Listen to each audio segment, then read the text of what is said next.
Look at this. All these people, their entire lives distilled down to names on a memorial. I wonder how close I came to being reduced to just a name.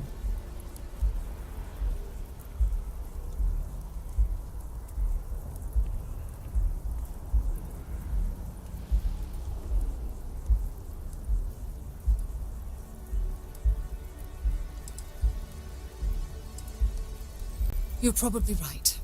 That's why I keep you around, to hold my head above water and give me a swift kick in the arse once in a while.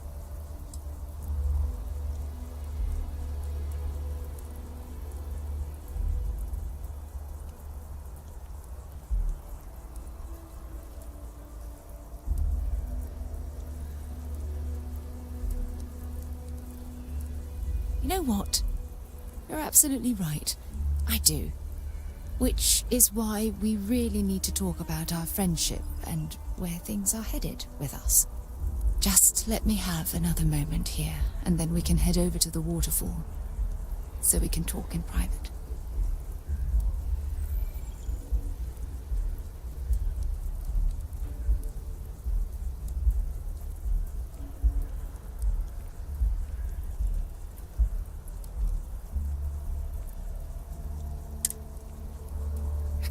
I'm ready. Let's go.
When things at the lodge are too much, I love coming to this spot to just sort of, I don't know, melt away for a while.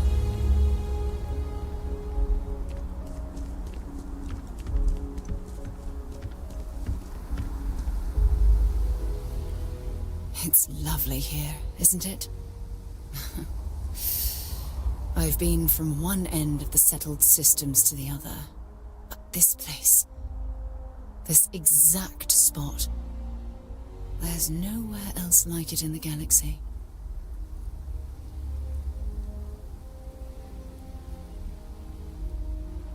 I knew you'd appreciate it. I usually come up here to mull over some of the heated debates we have at Constellation. You'd be surprised how many decisions I've made on this very spot.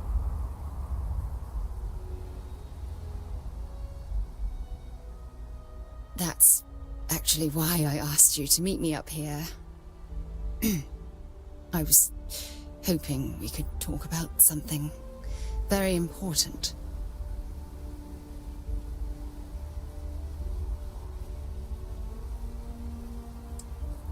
Good, because I have a lot to say. It's about my return to Cassiopeia. What we learned about Sona has been constantly replaying in my mind. Maybe it sounds crazy, But that young girl's isolation feels like a reflection of my own life.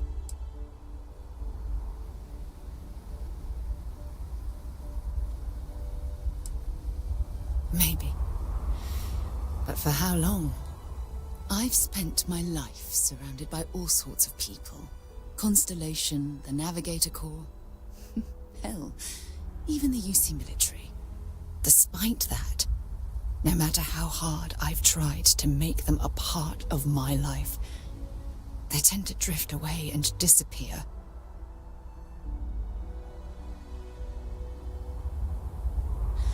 Are you sure? For all we know, it's in my nature to keep people at arm's length. Or worse, push them away.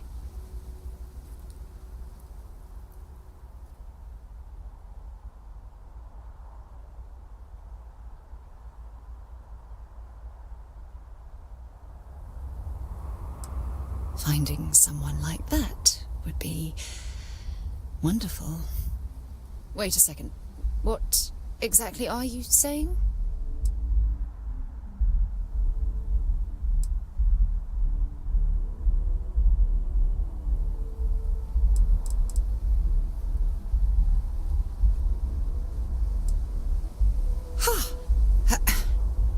Sorry, I just need a moment to gather my thoughts. From things you've said in the past, it's obvious you want to have a serious relationship. You want to become close. So, if you're willing to take that leap of faith with someone like me, then I'm ready to do the same.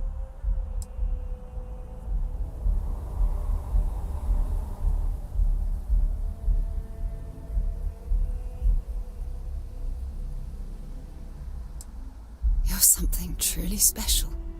You know that? You've helped me conquer my self-doubt, my confidence, hell, everything. For the first time in my life, I feel complete. And with you by my side, I'm convinced that feeling will last forever. You're the best thing that's happened to me in my life. I love you. Always.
When you're ready to launch.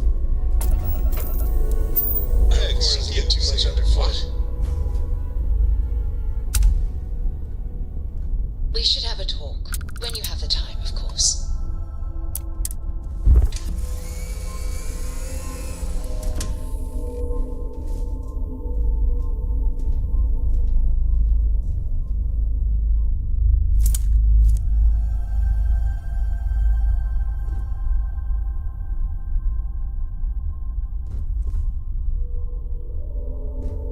Hey, good to see you. Anything I can do for you? I received a message from my mother a few days ago. She's returned from another one of her sightseeing cruises.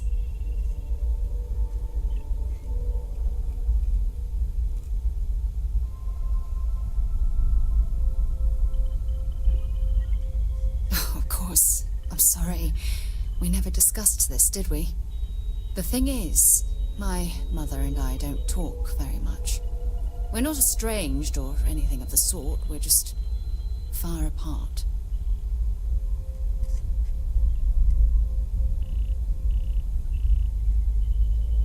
Sure, when you're younger.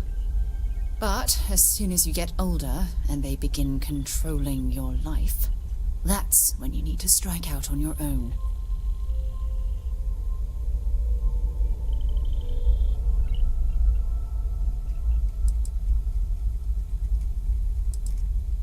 Oh, I'm certain they felt they were doing the right thing.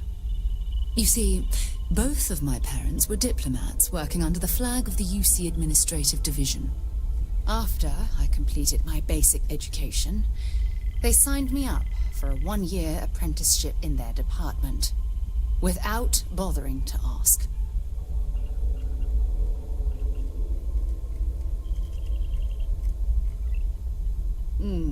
Wanted isn't the right word. Demanded would be more appropriate. For my apprenticeship, I was sent to Sidonia.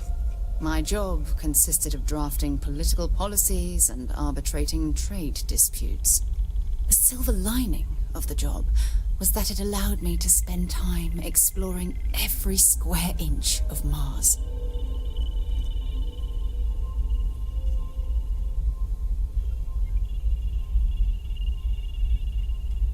I was swallowed by it. Months before the apprenticeship ended, I dumped my diplomatic certification and joined the UC Navy. Of course, my parents didn't approve. We had a huge argument that resulted in all ties being severed between us.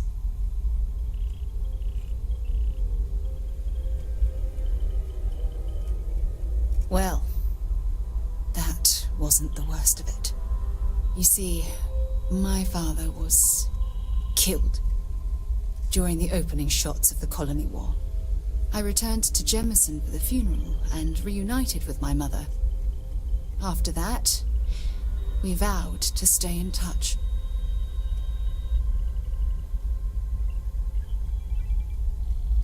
Oh, aren't you sweet?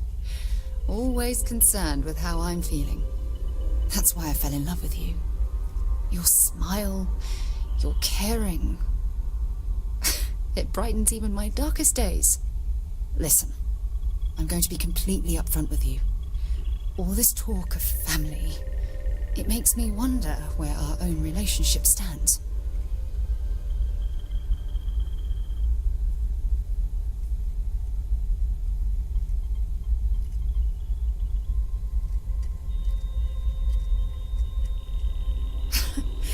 You mean that? You do that? For me?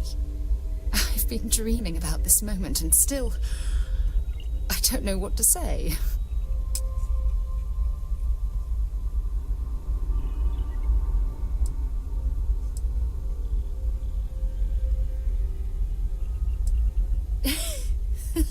Yes, of course. Yes. I just need a little time to think about the ceremony. I have some thoughts about how we should move forward. You know, I used to dream about finding the love of my life. And here you are. All I ever needed was you, right here beside me. Hey, you need something?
not the kind of place I'd set up an outpost.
that was meant for humankind.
Let me know if we're going to head into the well, so I can watch your back.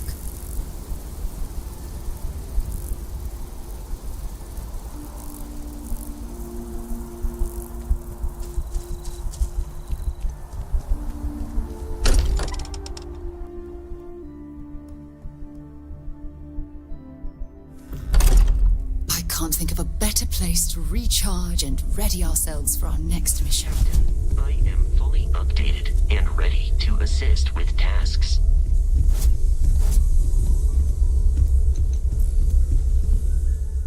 I must admit, you've surprised me.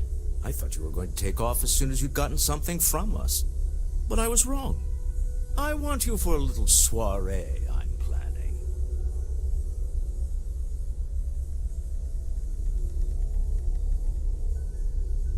It's about an artifact, and our goal is simple. We're going to purchase it. Our seller is a freelance operative in the city of Neon, which means the artifact is almost certainly stolen from someone. I just need a little more presence in the negotiation to show we're serious. And I think you'd be perfect.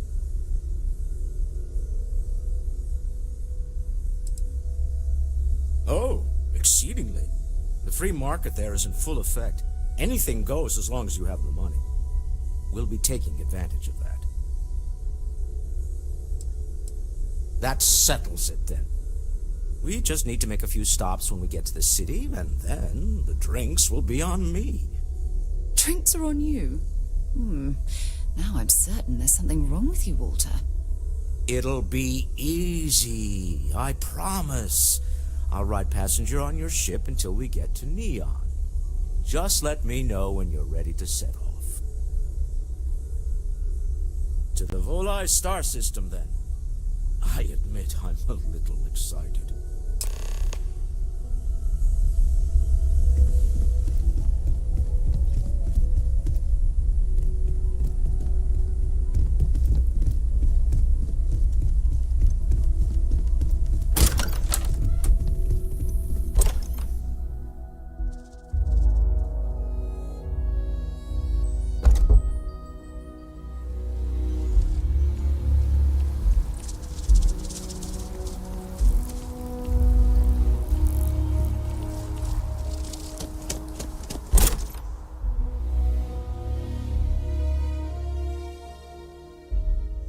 Walter spends a fortune to maintain the lodge, but I'd say it's worth every credit.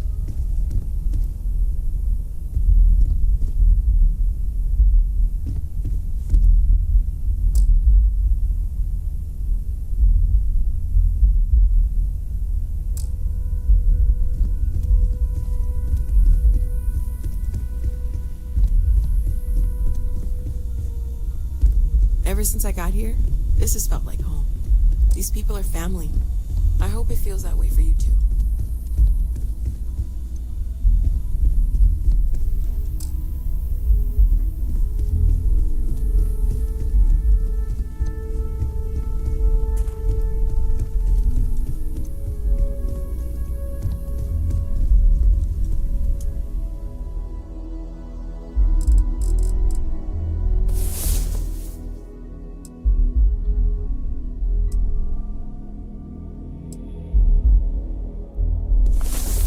Days, we need to actually get some sleep after going to bed.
can I do for you?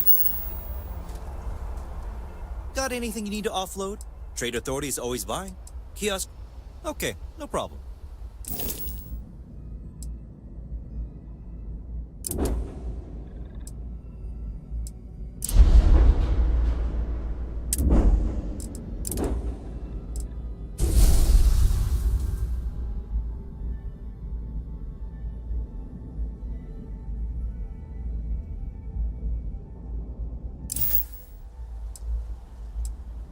Okay, sure. We'll take care of any holes, broken seals, that kind of thing. Hey, that's breaking my concentration.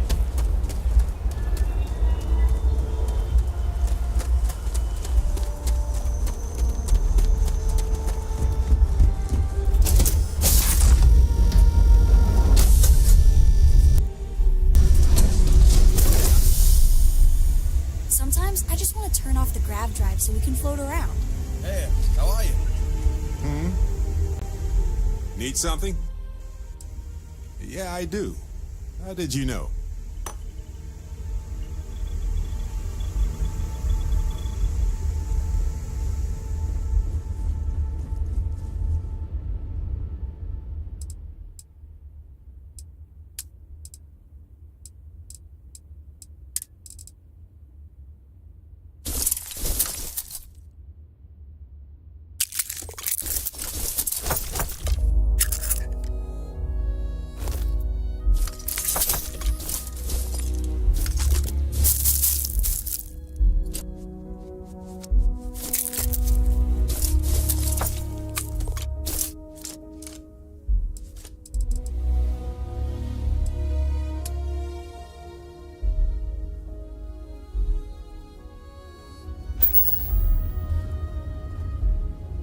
Dad, have you...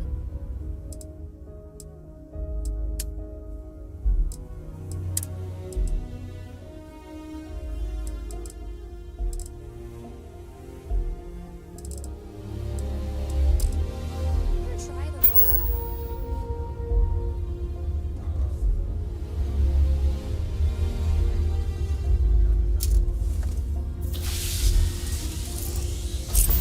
What was it like? Terrible, terrible. It was terrible. Stay away from that stuff. Time to push some cheese.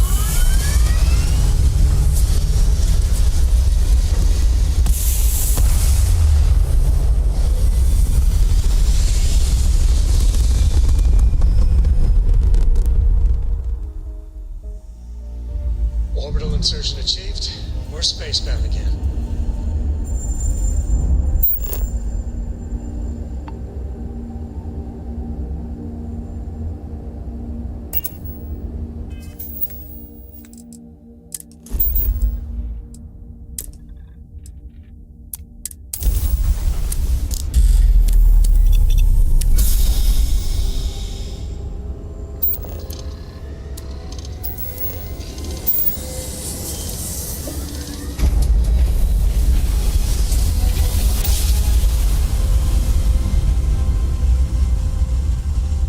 And we're here. Welcome to the Freestar Collective. Please maintain your current course while we scan your ship. Alright, you're good. Welcome to Neon.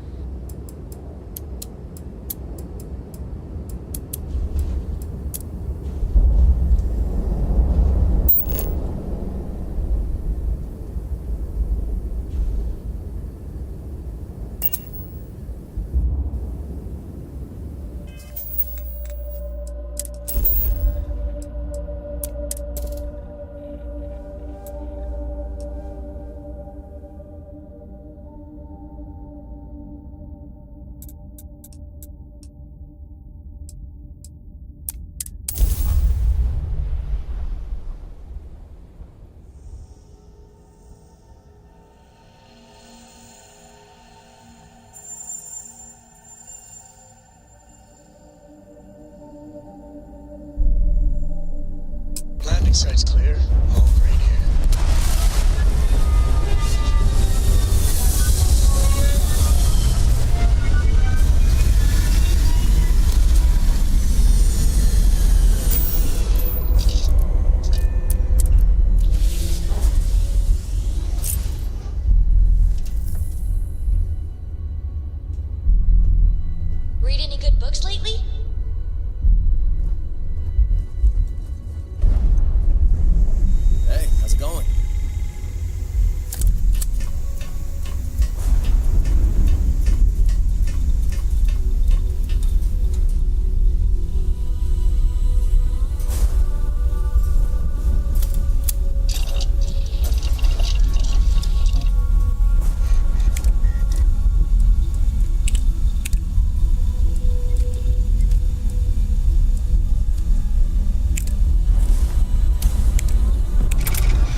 construction, incense, industrial chemicals of every kind. But they still can't get rid of the odor of chasm bass. We need to stop by the Stroud-Eklund offices. There are certain authorization procedures when large funds are being transferred, even for something like this.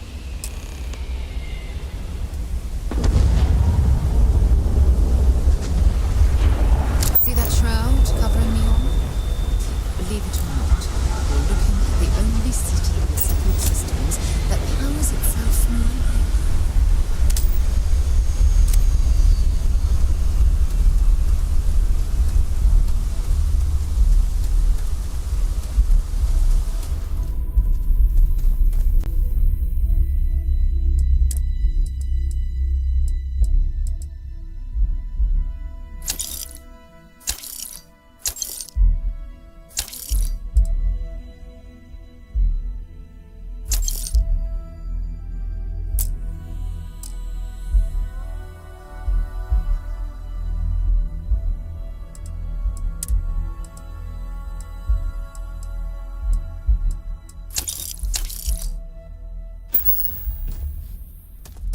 Need some work done? Anything I can help you with? I'm sure you can find something you like.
Looks like some sort of checkpoint ahead. It's probably designed to suck the credits down. See that shroud covering me on? Believe it or not, you're looking at the only city in the settled systems that powers itself from lightning.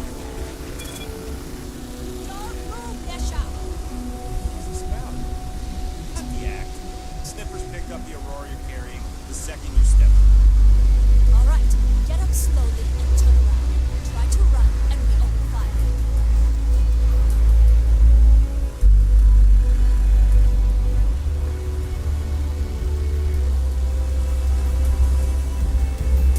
So, what was the plan, Smuggle the aurora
Hey there.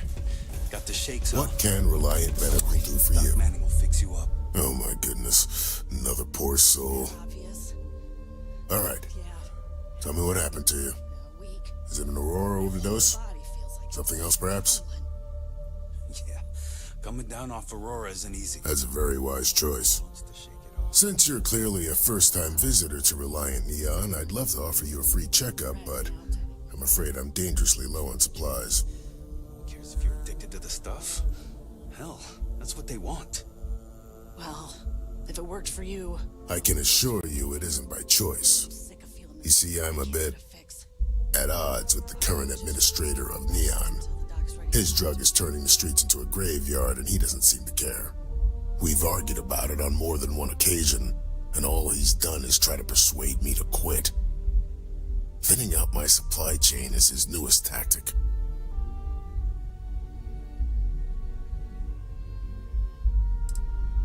I've spoken to the people at Reliant Medical Corporate, I've talked to the Freestar Rangers, I've even gone to the Freestar Collective Council. Every answer is always the same. We're working on it. It's corruption at the highest levels. Ugh. So aggravating. There is, actually, but it requires outside assistance. At this point, I've resorted to asking anyone that has a ship registered outside of the Volii system to bring me medical supplies. I pay them for the supplies, of course, but it's the only way I can sneak them past Bayou's people at the spaceport. Now, if there's anything else I can do for you, anything at all, you just let me know.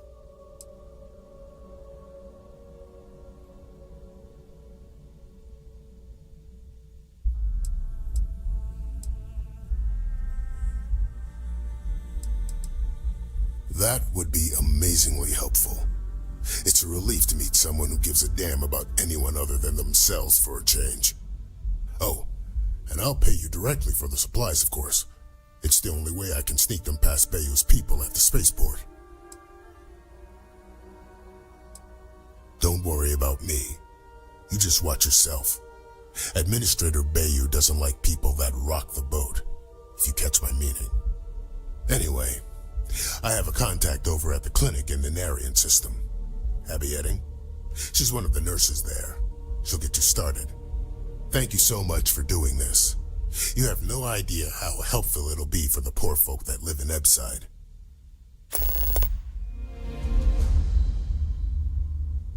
This is all I have right now.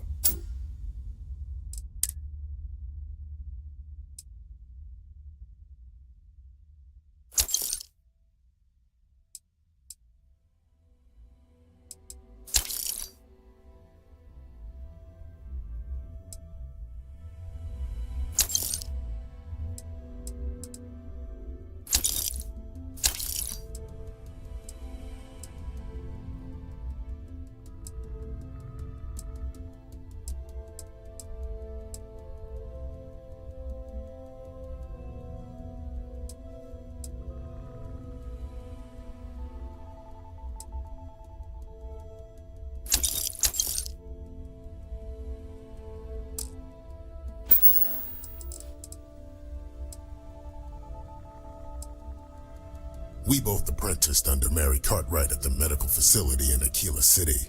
Spent a heck of a lot of hours working together. Abby and I got along exceptionally well. Don't get me wrong, we're just friends, of course. She's young enough to be my daughter. I almost felt bad leaving her behind when I was hired to work for Reliant in Neon, but I knew she'd do well wherever she ended up. Reached out to her a few months ago when I ran into trouble here, and she's been helping me ever since.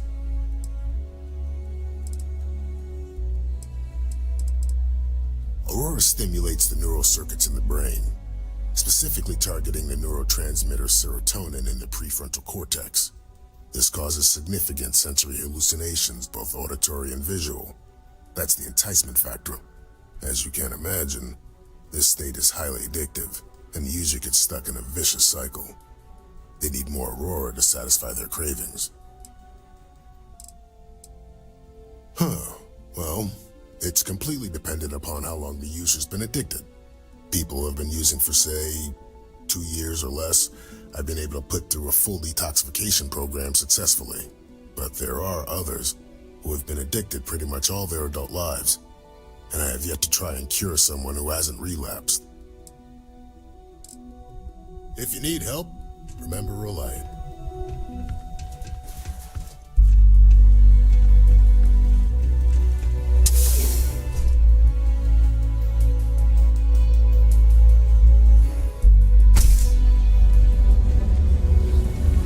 Clover over at Kelp Corp is too good for Neon. It's like she's trying to help someone with something. Honestly, I kind of tuned her out. You wanna head to Euphorica after work tonight? Nah, I'm feeling a little burnt out. I think I need a break. How about hitting up the rooftops? Watching lightning hit the sky. You know, that actually sounds like a good idea. Great. I'll bring the blend, you bring the chunks. It's a date.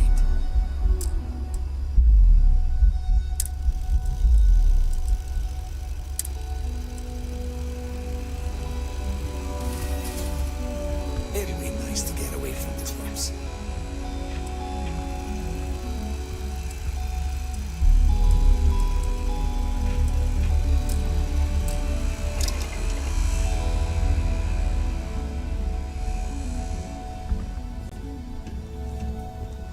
A quiet evening should do it. Welcome to Sick Hot Outfitters. Everything you need to explore the settled systems. If I don't have it, you don't need it.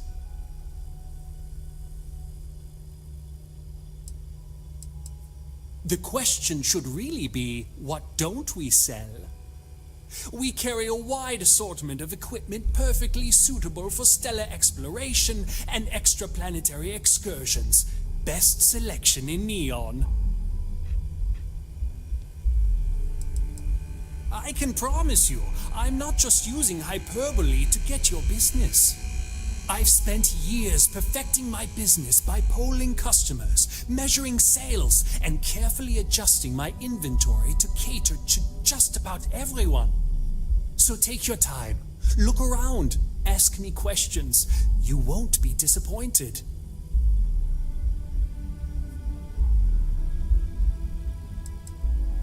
Thank you for noticing.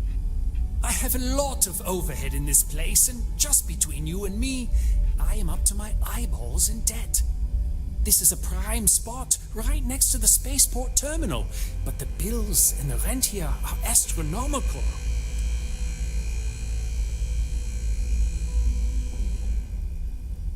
You'd think that, right? Unfortunately, I'm barely scraping by. Anyway, I don't want to bore you with the details of my business all day. You're here to shop. So why don't you help out a poor shopkeeper like myself and buy something?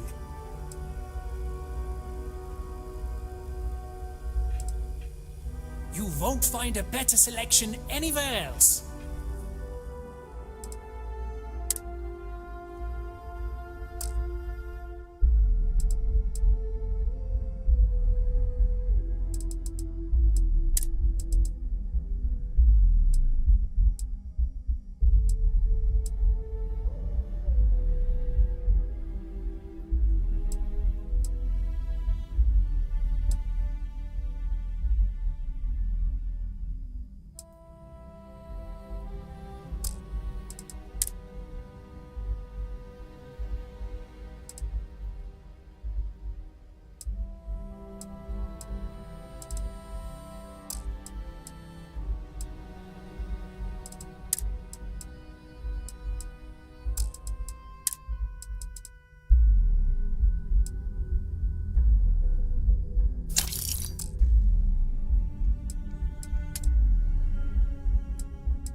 spread from their tower and out into the city. It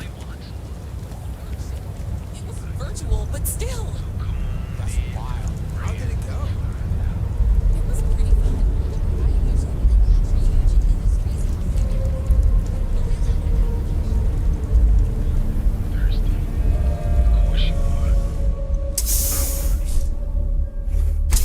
But that's jumping in from where? Paradiso. All this time we thought he was something some...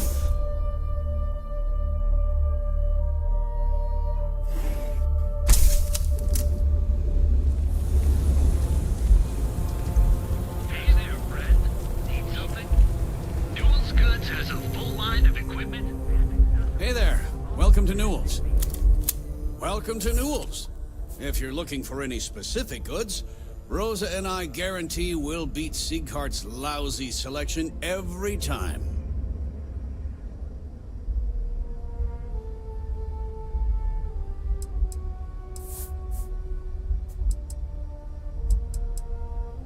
Rosa Newell is my wife. We own this place together. Sieghart's Outfitters? Oh, come on. You don't have to pretend you haven't been to his poor excuse for a store off of Bayou Plaza. I understand that. But when you're dealing with a snake like Siegert, normal commerce practices go right out the window. That man has absolutely no respect for the business community on Neon. He skips merchant meetings and refuses to participate in any of our group buys. Worst of all, he pays off Neon's security to keep his place safe.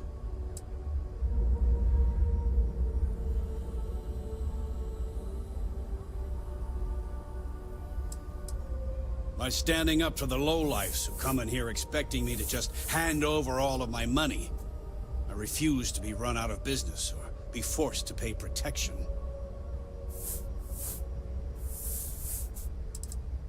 Yeah, sure. If all you care about is yourself. Every payment Siegert makes validates Neon Security's corruption. He's setting a bad precedent that many merchants are forced to follow. Anyway, sorry. I know I can get a little intense about these things. If you'll forgive the outburst and have a look around, I'm sure you'll find something you might want to buy. Sure, have a look.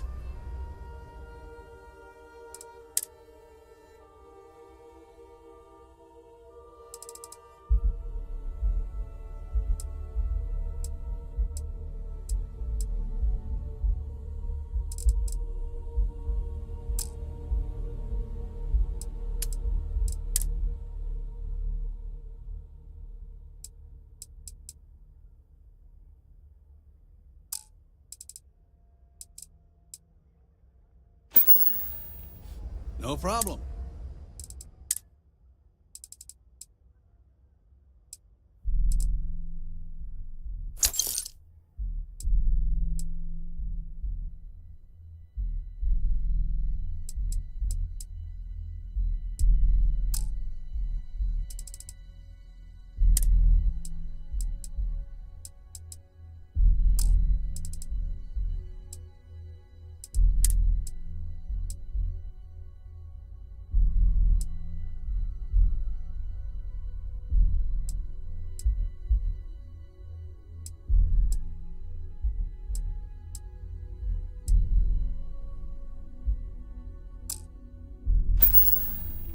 Watch your back out there.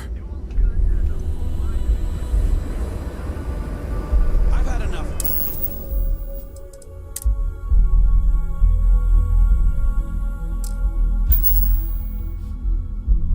Rosa, Sieghart's gone too far this time. James, you have Got those two.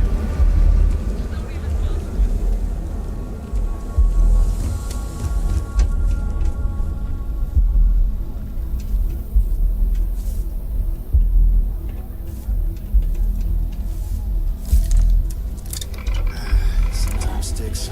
Well, things would have been different if I took a different path.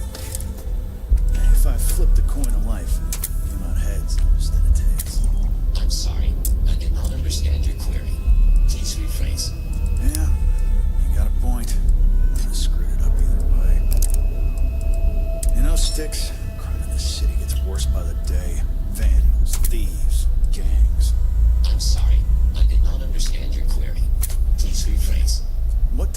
understand, Styx. Crime happens because the... Oh, that's a hell of a gun modification. Understand your query. Please rephrase. Yeah, you're sorry. You're always goddamn sorry. Try actually doing something about it for once.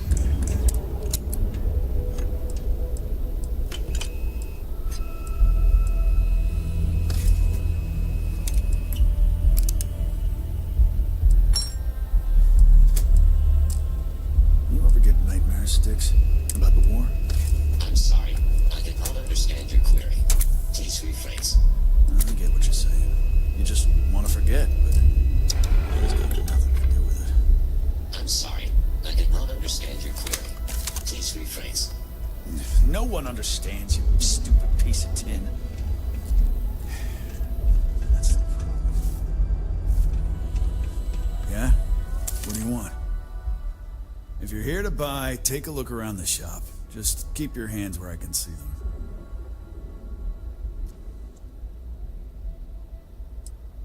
Good. Then just buy what you want and get out of here. If you don't like it, talk to Styx. He runs our, complaints department.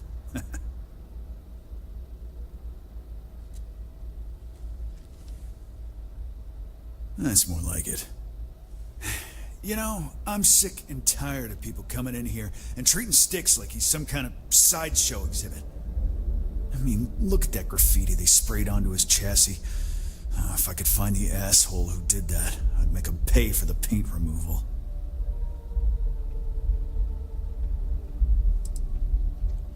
No, that's not what I'm... I know you'll be surprised, but thanks to my sparkling personality, I don't exactly have the easiest time making friends. That means I spend a lot of time talking to Styx, and Model A robots, they're not really programmed for casual conversation. The net result is I end up talking to a machine and looking like I'm out of my mind. Hell, maybe I am.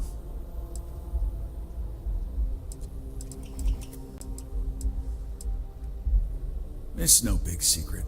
I lost it fighting on the Freestar side during the Colony War.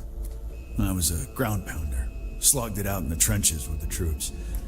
I did pretty well, too, until an EM weapon took out our transport. They pulled me out of the wreckage, but the damage was done. Honestly, I consider myself lucky. Most of the other soldiers died in the crash. Feel like bringing the pain, huh?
The other day, Styx, I met a miner from Gazal.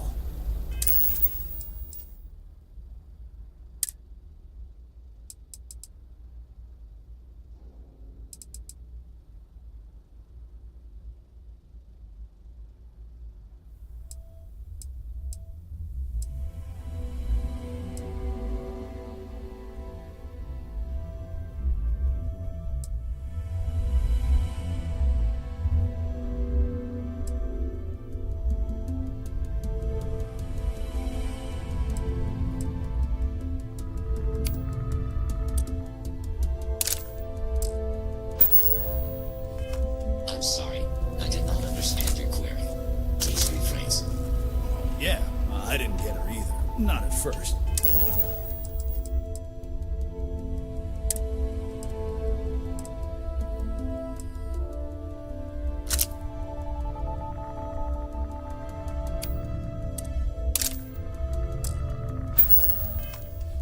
But then I realized she wasn't a miner. She was a gold. How did I know? Because all she ever wanted was mine. Get it? Yeah, get it, Sticks. You're laughing under that thing, I can tell. I'm sorry. I did not understand your query. Please rephrase. Oh, that should give your weapon a bit more punch.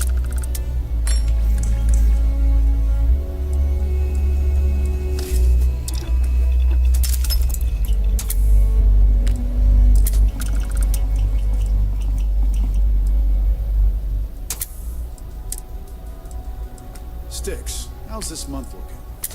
I'm sorry. I did not understand your query. Please rephrase. I'm asking for the sales report.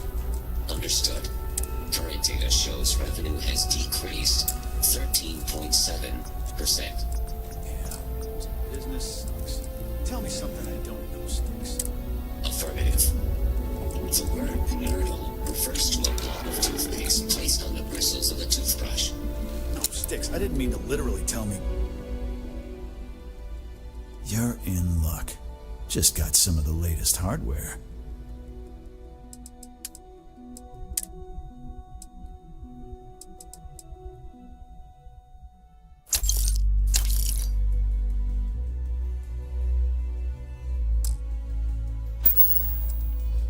All right, get out of here.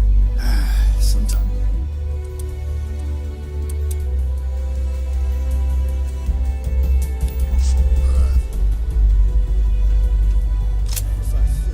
Frank Rennick's all in a twist because his robot got vandalized. We had a good laugh about it back in the station.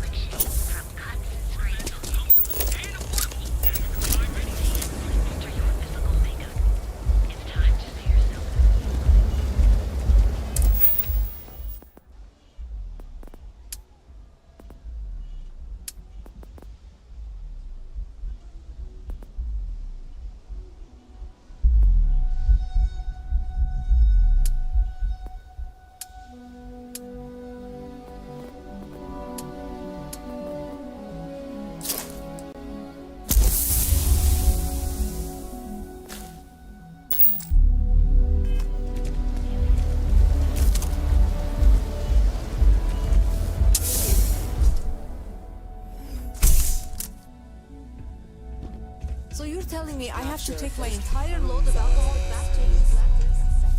That's right. What? They scavenge what they need.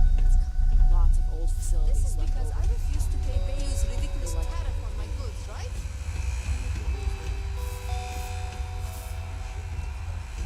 If I don't deliver these goods, I'm going to lose thousands on this job. Not my problem. Better get moving.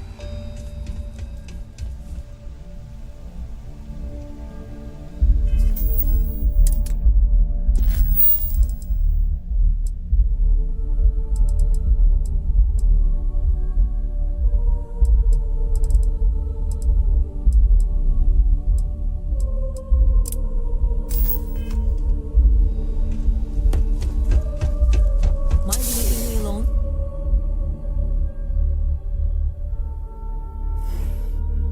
You know I went to chef school. This ain't exactly where I saw myself.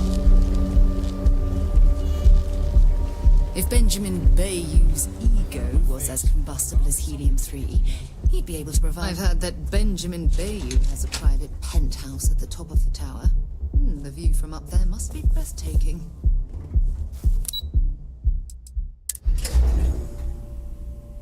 Stroud Eklund makes some of the finest ships in the settled systems.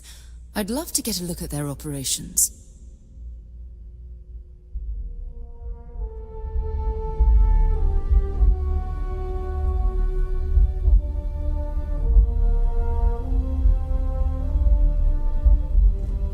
Mr. Stroud, we didn't know you were coming in. It's all right. I just need to have a short chat with my counterpart. Is she in today? Yes, allow me to bust you in, sir. Mr. Stroud, you are so lucky.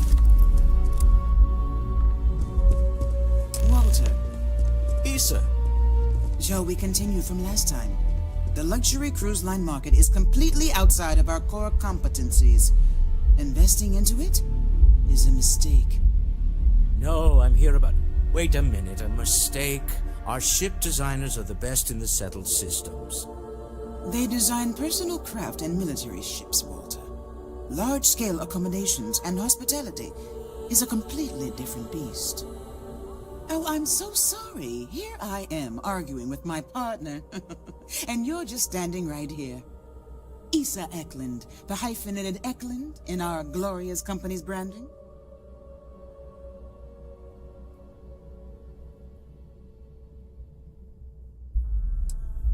Oh, aren't you lovely? Walter, wherever did you meet your new friend? I'm jealous. A colleague from Constellation. Ah, yes, the daring explorers my partner is so infatuated with. You should hear him reciting that speech. There's no need to go into that. Oh, my heart skips a beat when he does it. Really, it does. Such passion. If he talked to the board that way, I wouldn't need to placate them so much.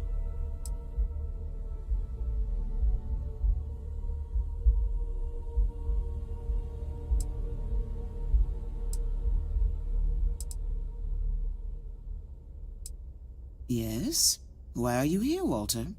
The board meeting isn't for a while. Our vacations aren't coming up either. It's the discretionary fund, Issa. I need all of it. Ugh. This wouldn't have anything to do with that meeting you've set up at the Astro Lounge, would it? I never said that. Did you have an agent hack into my files again? Only after you had one hack into mine. Tell me, can mutual distrust lead to a point where it's actually the same as mutual trust?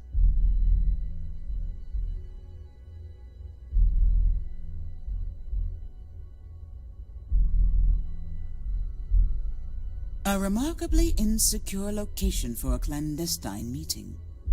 That was the point. Neutral territory in the open. With no leverage. Oh, you must let me help. It's been too long. I have this all taken care of. Some investigation into the cellar. What's motivating them? Then, some preliminary casing of the Astral Lounge for security flaws.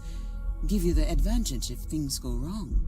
Bribe a few bouncers, alter the codes on the doors. Yes, exactly.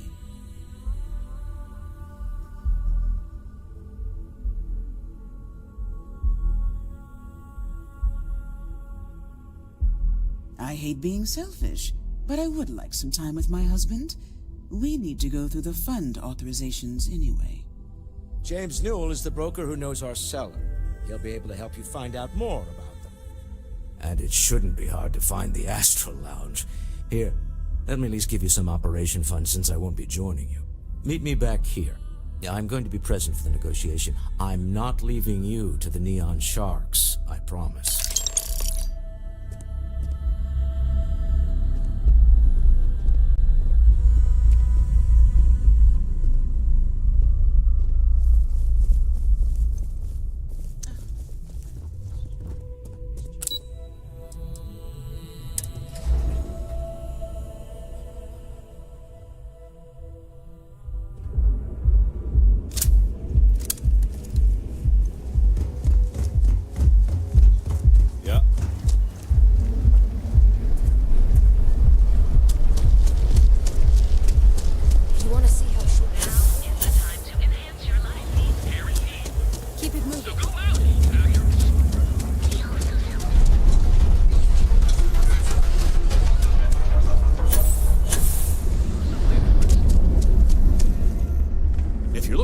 Fully stocked and ready to sell.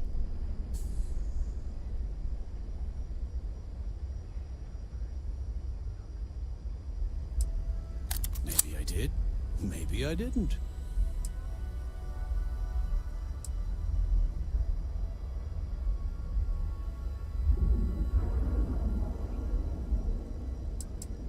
Information isn't usually free.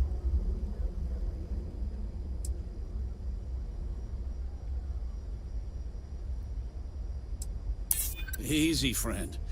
Not looking for trouble. I guess maybe I can add this to his tab. Okay. I don't know much, but I did have one of my freelancers tail the seller back to his place. Sleep Crate 1. Let me write down the unit for you. Now, James, I don't want you to get upset, but Administrator Bayou came by.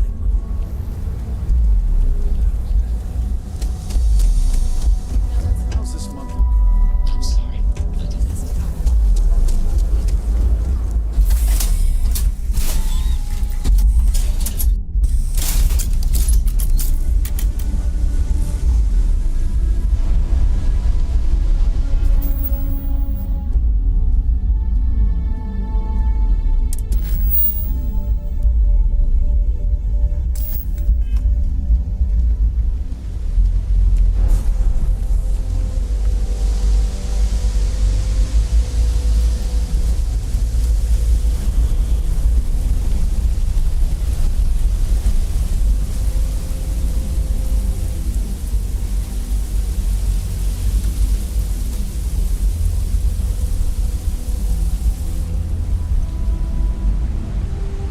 I'd be making a fortune if they let us issue a custom.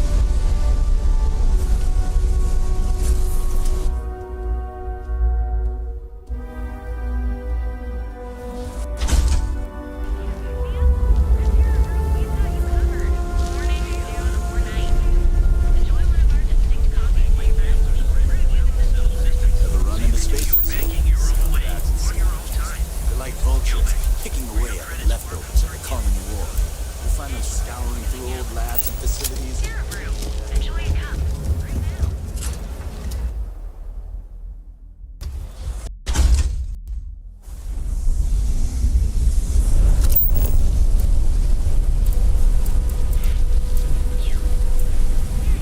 Rather be doing this than getting mixed up with the gang.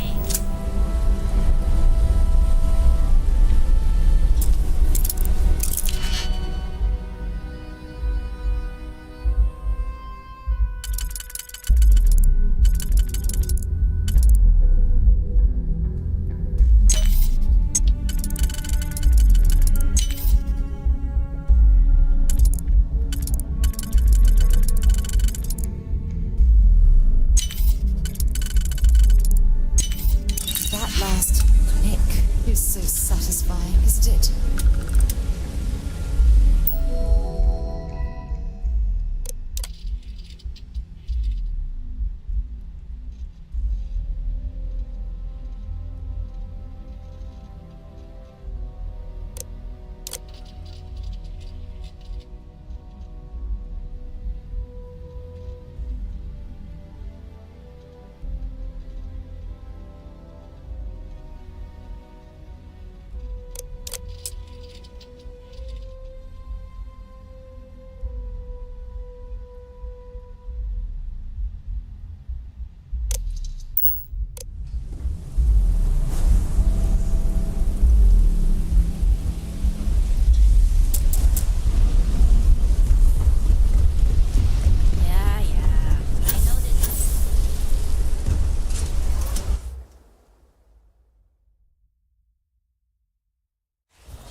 Aren't you?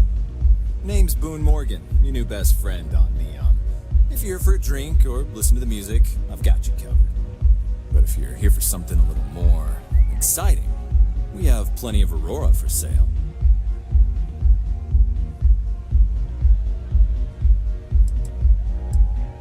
Oh, we have plenty of that. But why not try something different? New planet, new city, new experiences. It's what life's all about. Here, take a look at the menu. Now, I'm not going to lie. The Aurora is a bit expensive, but let's face it. Can you really put a price on pleasure?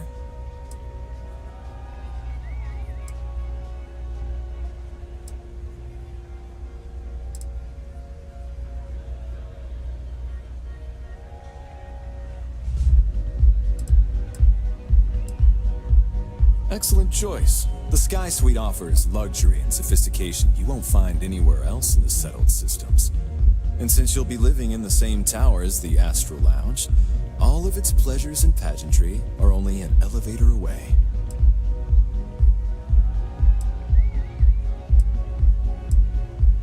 Of course, the Sky Suite features an open design with an emphasis on luxury. Whether you prefer the morning sky or a neon sunrise, the high ceilings and wall-sized windows will give you a full view of the city's splendor. How unfortunate, but I will be here should you change your mind. You can look, but we both know what you're here for. A bit of Aurora, right?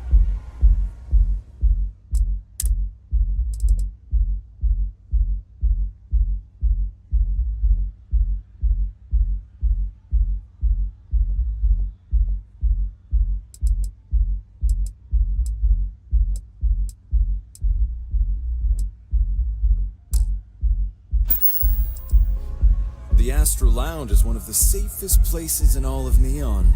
Security is hand-picked from the finest officers in the city.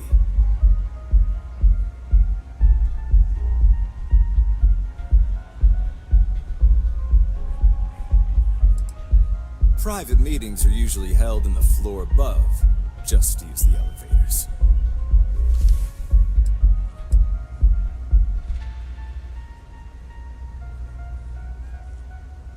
Then I would say you'd be interested in the Astral Lounge VIP package. For a reasonable fee, our security can be your security.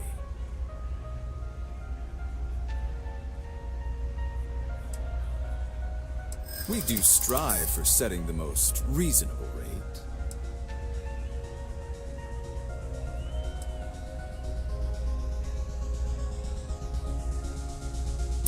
Huh. You work for Stroud Eklund? Perhaps something could be arranged.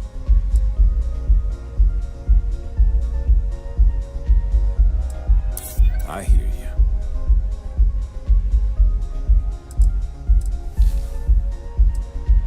I'm still willing to talk.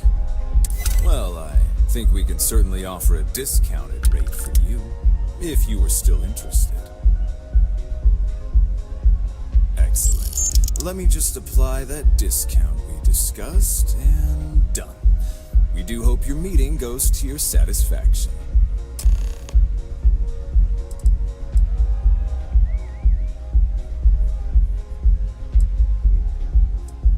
Hope to see you again. Hey. There's something I need to talk to you about. So, I've given everything we've discussed a lot of thought, and I've decided I'd like Aja Mamasa to conduct our marriage ceremony.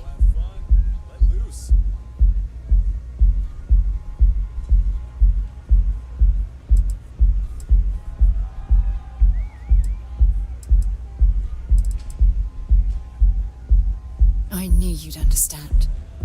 So, with that settled, I suppose we just keep it a quiet ceremony? Just the two of us?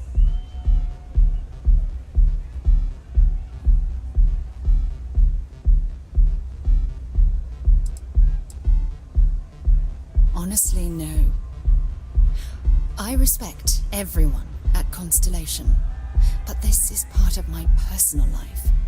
If it's all the same to you, I'd like to keep my personal feelings about us separate from Constellation.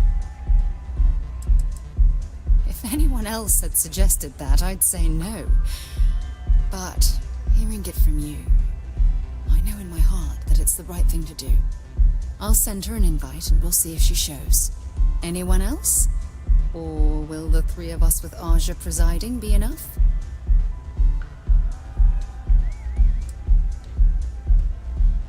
Oh, that's sweet of you to suggest, but I think bringing Sona all the way to Aja's home would be too much anxiety for the poor girl. We need to give her some time.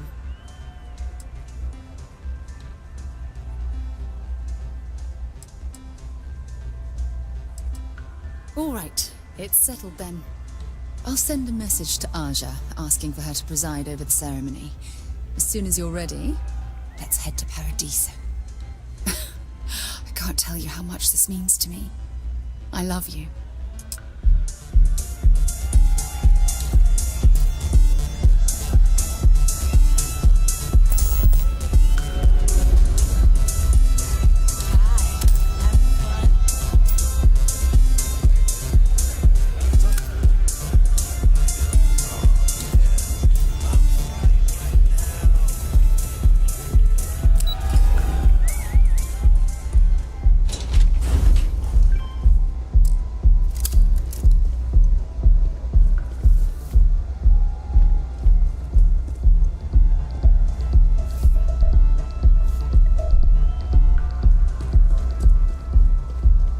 Security's got his eyes on Saburo Okadigbo.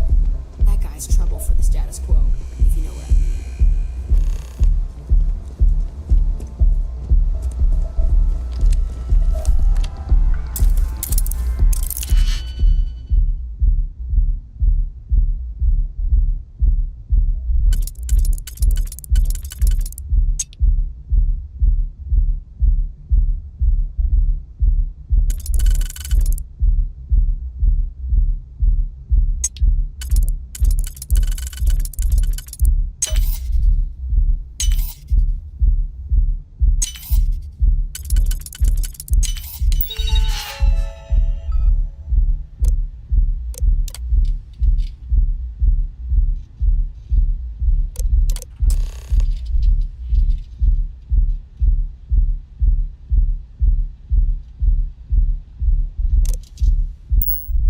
I hope you know what you're doing.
How are the preparations coming?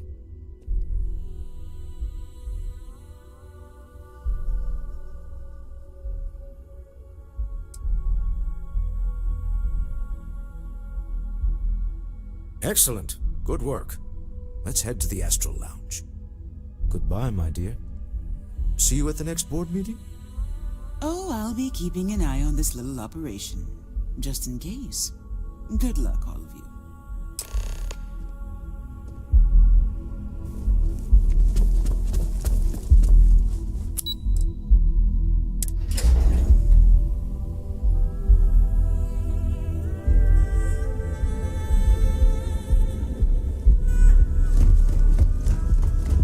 If you're wondering what that smell is.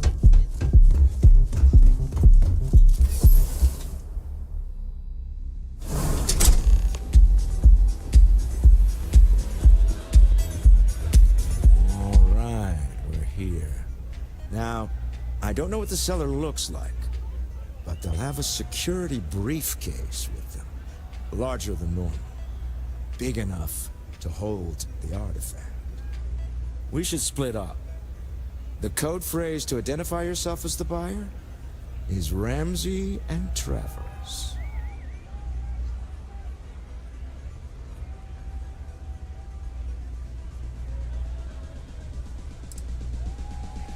It's not like people who trade in stolen goods are eager to share personally identifying information.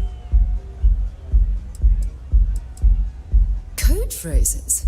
My goodness, Walter, I think you're taking this espionage business a little too seriously.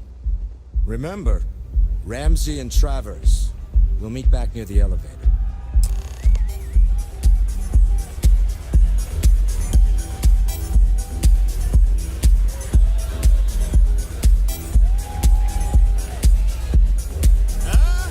You have to speak up! Take it easy.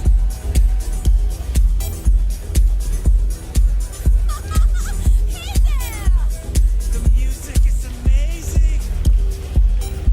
What a great night!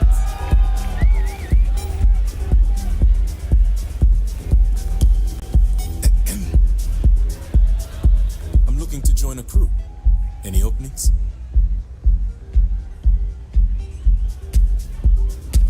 Hello. Feel like getting zoned? I got what you need. Pretty amazing, isn't it? That's Borealis, only 19 years old, and yet she produces some of the most heart-pounding, trippiest electronic music you've ever heard. I don't know where she gets her inspiration, but I'm betting all that free Aurora she gets has something to do with it. Oh, Ben and I are good friends. He personally gave me the job here at the Astral Lounge. Oh, he's a good man. Cares a lot about the citizens of Neon, making sure they're all employed and well taken care of. A real humanitarian. That depends on if you're hungry or thirsty. Enjoy the lounge. If you're hiring, I could really use the work.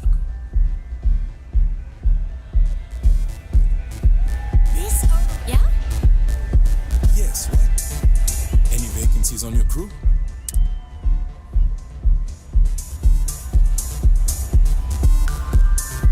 What is it? Can't you see I'm busy drinking?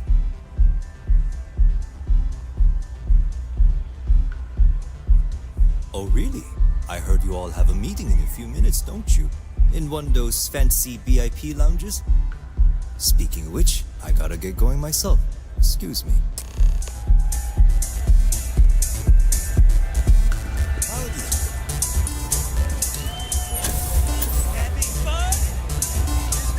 I just saw our seller walk by.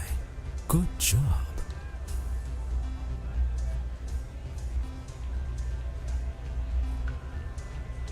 Now, before we head in there, let me go over the ground rules. He'll ask for twice what we agreed on. That's normal. He'll probably try to walk out. That's normal, too. Don't worry about the amount we actually settle on. The Stroud-Eklund Discretionary Fund is just a chip to you and me. Our goal is to get him to accept that chip in exchange for the artifact. Anything goes as long as it's in our hands, and we're not dead. How does that sound?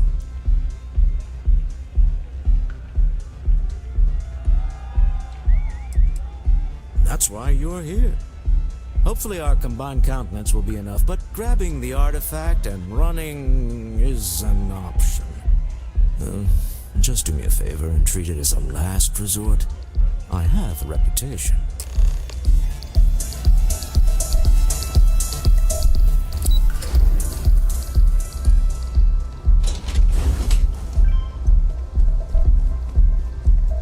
I'm not gonna say this twice. Get the hell away from me.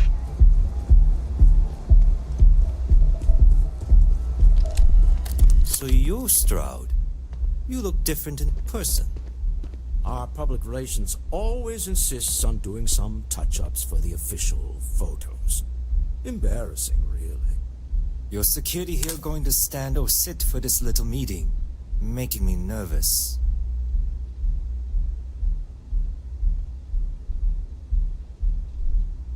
So polite. Almost makes me forget what planet I'm on.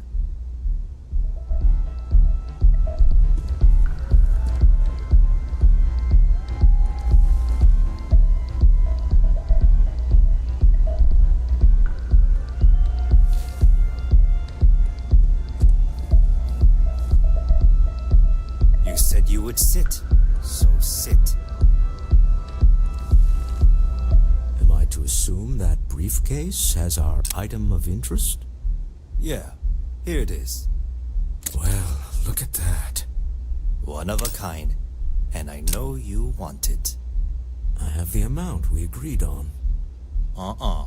Things have changed. I want double. Now how am I supposed to do that? I don't know, but your security here seems to have some fancy gear. Why don't they chip in?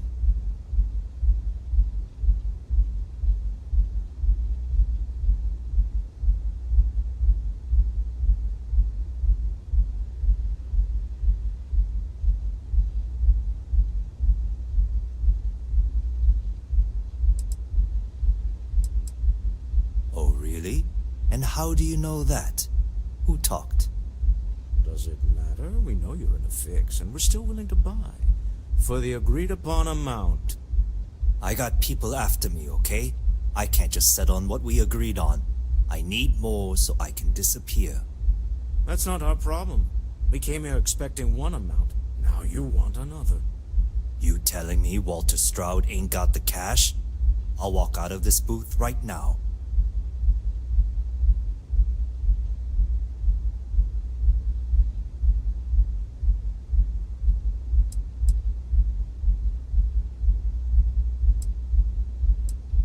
I leave now. I can get a jump start on the people after me, instead of you all wasting my time. You'd be on your way already if you just take the money I'm offering you and shut up. What's it going to be? Take or walk?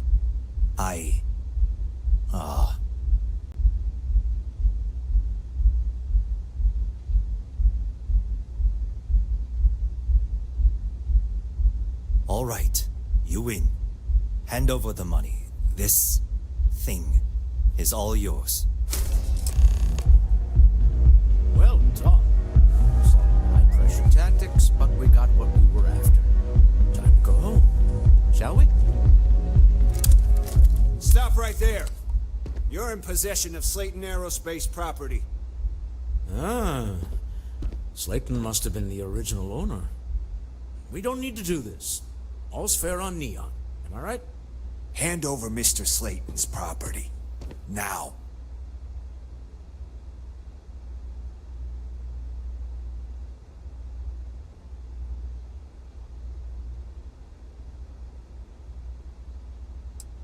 There a problem here? Yes. This armed thug was trying to steal our belongings. I'm going to need you to back away from our VIPs. Now. Fine, but you can't stay in the Astral Lounge forever, Stroud. Nicholas Slayton's already got your number. Slayton is a man of considerable resources. Sending our men to the Astral Lounge. Slayton must be serious about getting the artifact back. We better quickly.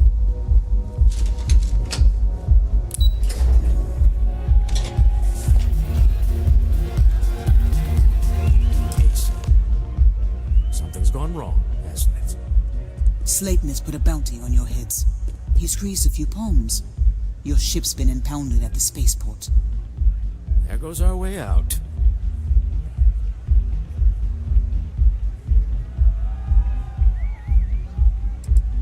The CEO of Slayton Aerospace. They're a systems manufacturer. Engines, thrusters. The same way everything works on Neon. Money. It's terrible at keeping secrets. Yes, I'm fully aware this has not gone according to plan. Slayton Aerospace has offices here in the trade tower. If Nicholas is moving this quickly, he must be there or close by. Let's head to their lobby, shall we? See if we can make an appointment.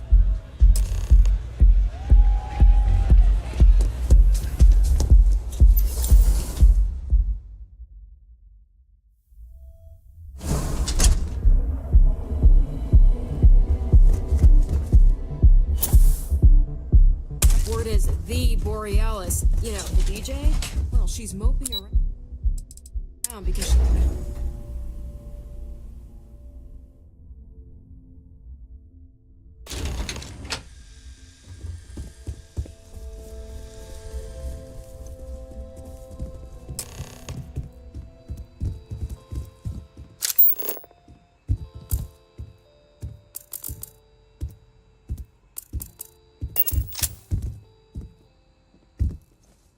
Welcome to Slayton Aerospace. Can I help you?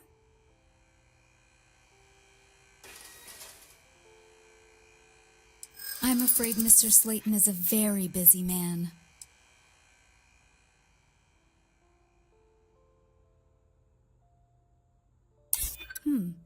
Maybe I can see if he has just a moment.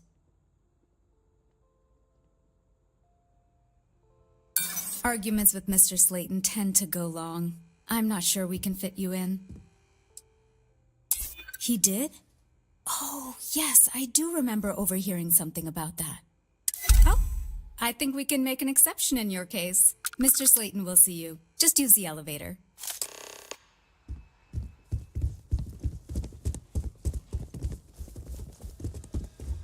You have a question? You can chat with the receptionist all you want.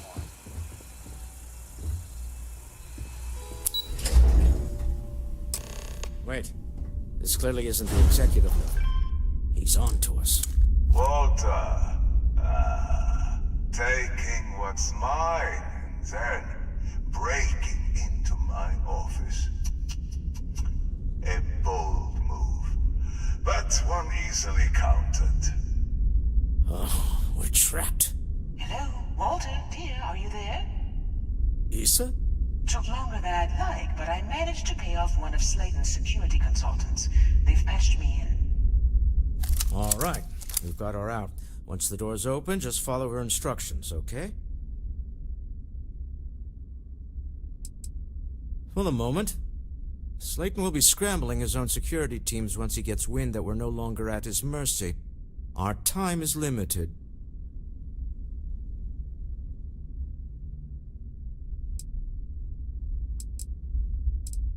I'm aware of the irony of me continuing to say it'll be easy. But it'll be easy. Doors will open in 3, 2, 1. Slayton's guards and employees are all over. Be careful. Okay. You'll want to use the vent system to slip around unnoticed. There's a cupboard just to the right of the elevator you came in on.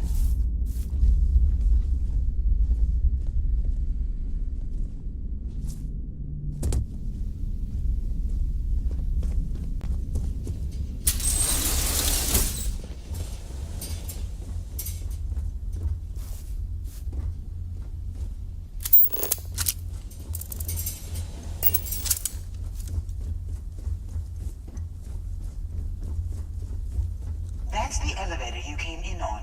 Jump right across the top of it and keep going to the end.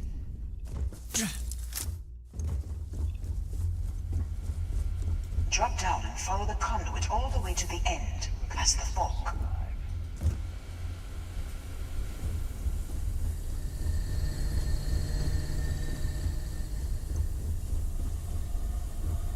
There's a vent above you. Just climb up.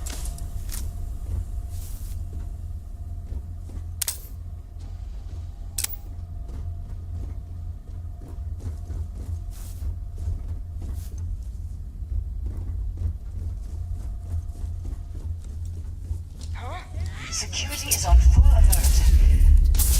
No point slipping through unnoticed now. You'll have to fight your way to the exit.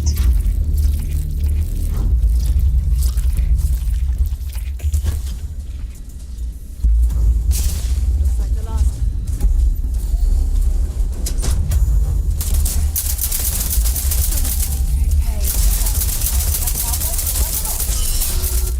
Got it. You're scrambling the... Find anything useful?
tower? There's a series of catwalks that lead directly up one floor to the executive level. Well, I guess after you. This is gonna end badly for you.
just behind the executive elevators.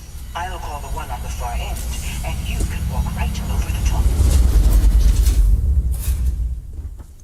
You know, it's moments like this that really makes Neon the best place to do business. You steal what's mine. I trap you in the city. You infiltrate my office. I lock it down. Where else can you match wits for the highest stakes but here?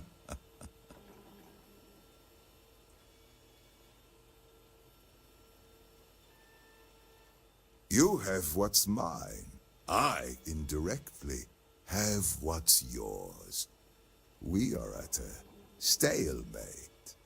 Although I do count a few more guns on my side.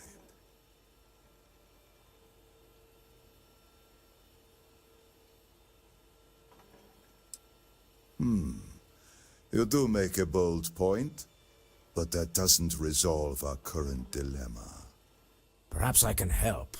We're both people of business, Nicholas. In the same industry, no less. Yes, I'm beginning to see the opportunity. There is, however, one final detail to disclose. Mr. Musgrove, my former employee, and the thief responsible for our serendipitous meeting, was caught prior to your arrival. I think it would cement our new partnership if you were to decide on his sentence yourselves.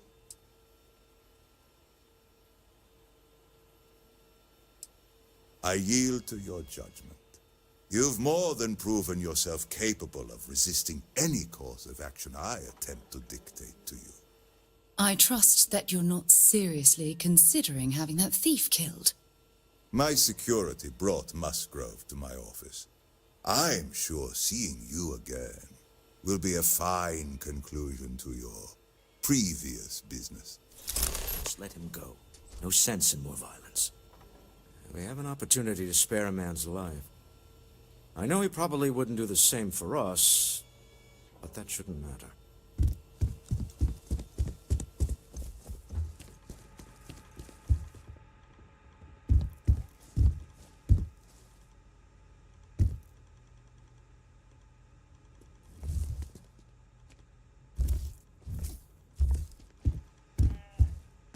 Oh no.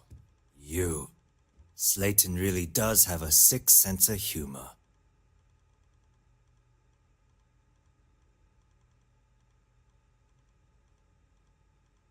Please, I was just trying to sell a product, okay? Isn't that why we're all here? Be lenient. We were taking advantage of his initiative, after all, even if we have found ourselves working with the man he stole from.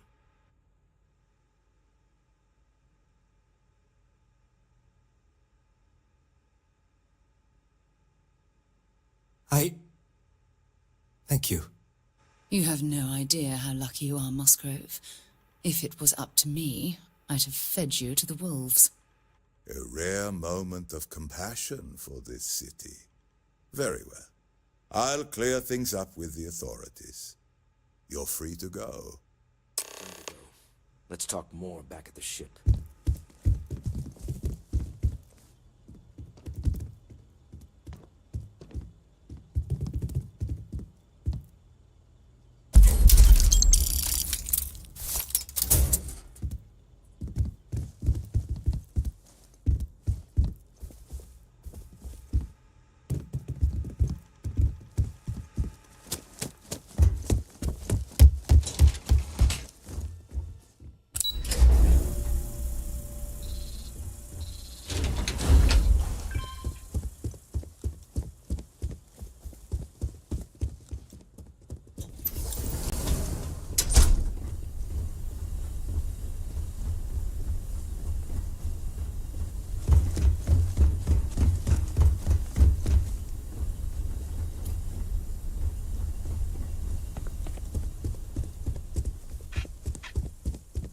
Get going. Mr. Slayton is done with you.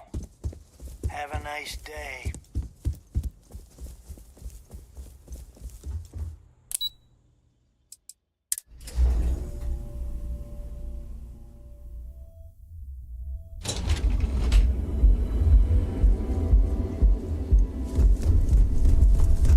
James Newell better watch his back.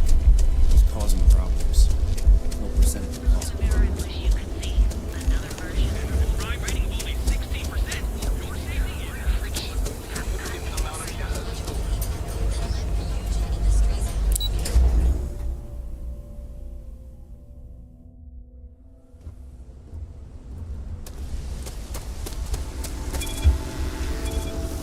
What are you looking at?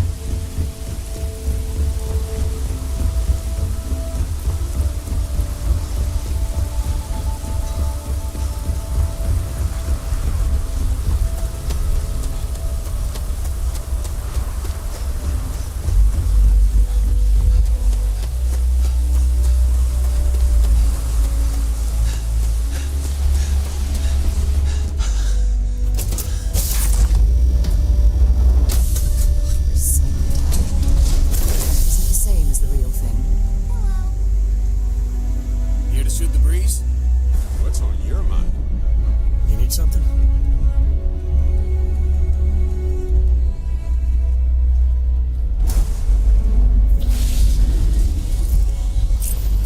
Deal with a man who wanted us dead. I guess we can call that a win. What do you think?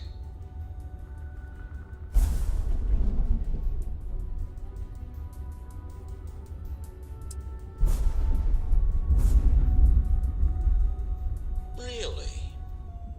I think there's at least one example of someone who didn't let the corruption of the city get to them. Neon is such an awful place. How people can I have a pet? living there at all is A pet? beyond my understanding. We live on a starship, Cora. Pets and starships. Thank you for don't allowing always me to mix tag up. along with constellations near a star. Please? I need somebody to talk to while I'm on the ship by used a myself. pun. Forgive me. Bitch. We'll see, Gum Gum.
Ridiculous.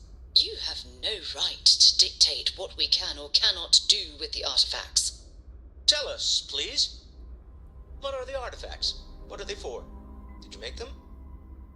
What gives you more right to them than humanity? Answering your questions is exactly what we cannot allow. Abandon your thirst for knowledge or drown in it.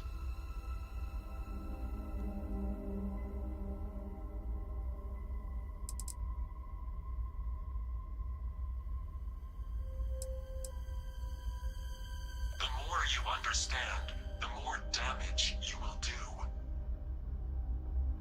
How could just knowing what you are be dangerous? Our distance from you is the whole point. We interfere now because we must. I'm not liking what I'm seeing on the scans. Energy output from that ship is far above the normal range. If we spin up the grav drive now, we have a chance.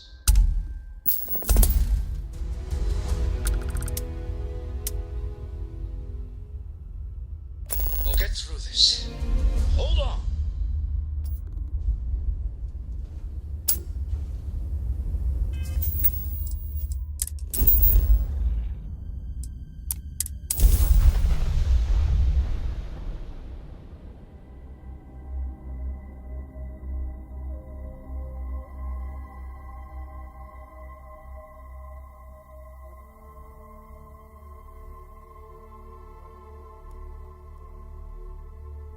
Hey, absolutely.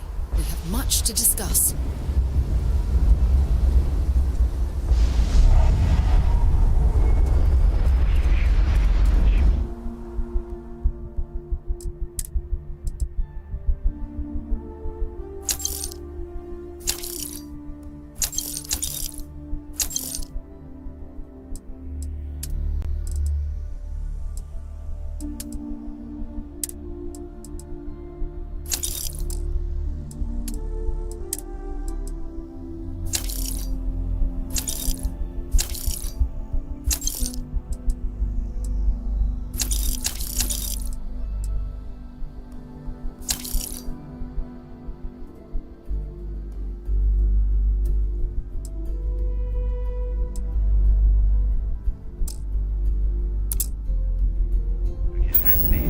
Like their owners for decorating their ships with heat sinks.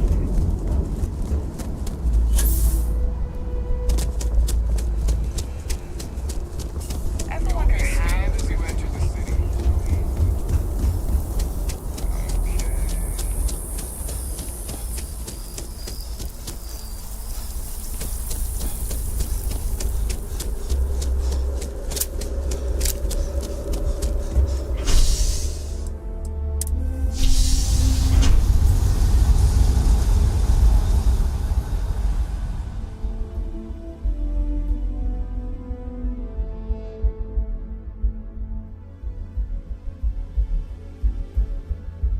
If I can help you with anything, just say the word.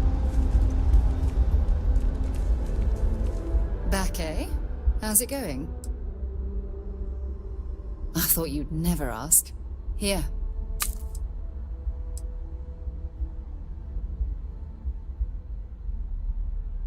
You don't even have to ask.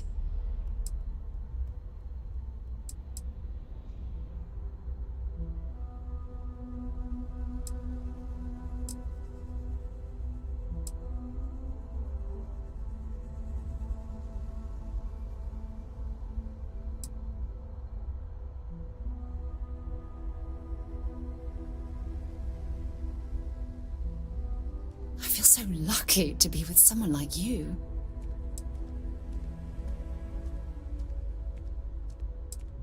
I'm not very comfortable heading into Mast. But don't worry. I'll try and keep my complaints to a minimum. Hope we can talk later.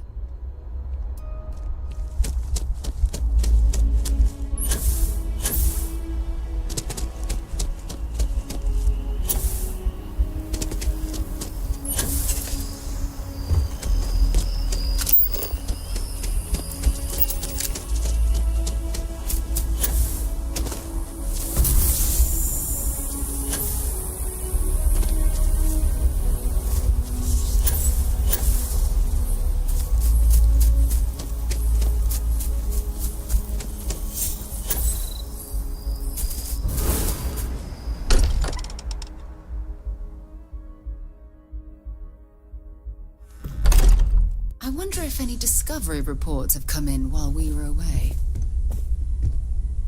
Hey there. Glad to see you. It was nice talking to you again.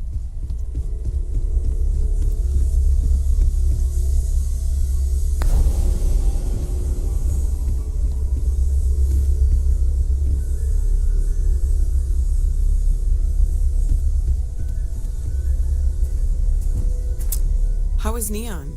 Are you okay?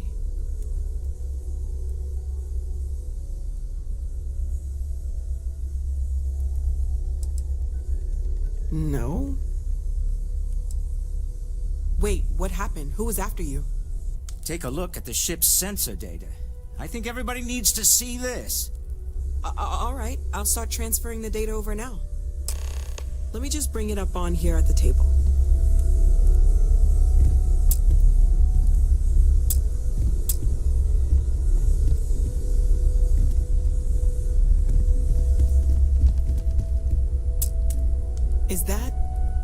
Is that a prototype?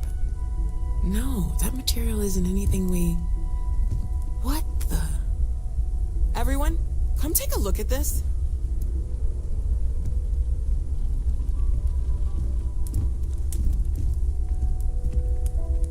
That's no faction vessel or Crimson Fleet. Secret military tech, maybe? No United Colonies Admiral approved that starship design. They call themselves the Starborn. Demanded we hand over the artifact. Like we were children, playing with their parents' things. What do people know? Any offshoot groups go by that name? Not in any corner of the settled systems I've seen. Maybe a distant human colony finally popping its head up. Another house for Rune. I very much doubt that. We ignoring the obvious here? A heretofore unknown group who just happens to know about the artifacts. I'm just gonna say it. Intelligent alien life, or extra-dimensional beings. The original creators from the furthest fringes of space. Or beyond even that. Is the metaphor of avenging angels coming down to keep humanity from forbidden knowledge not apt here? So, we have a lot of theories, but nothing concrete. Except that they're after the artifacts, and they're willing to take them by force.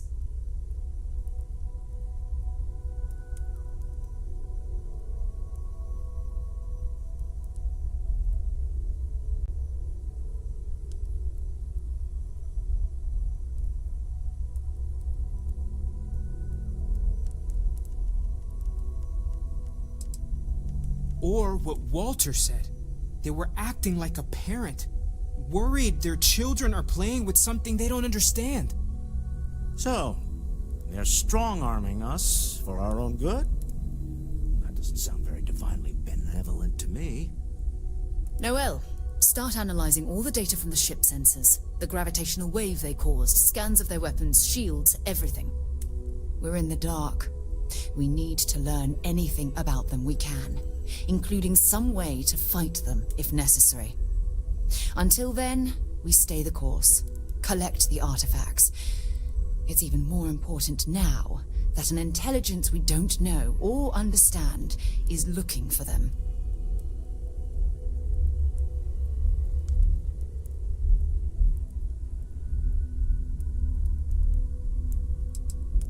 All we can do is be more cautious, but we are not stopping.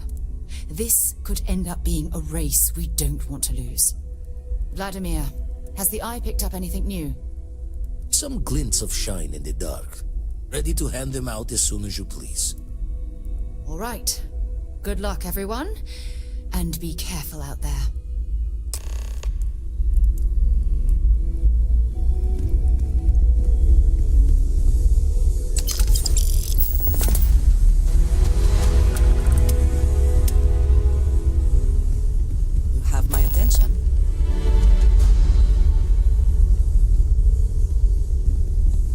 Out and about.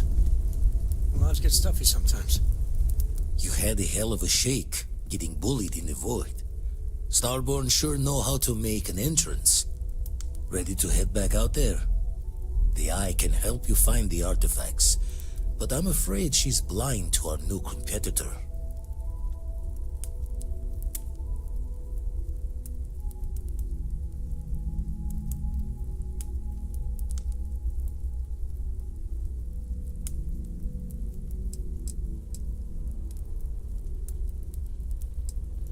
No telling the exact number, but they're getting harder to find.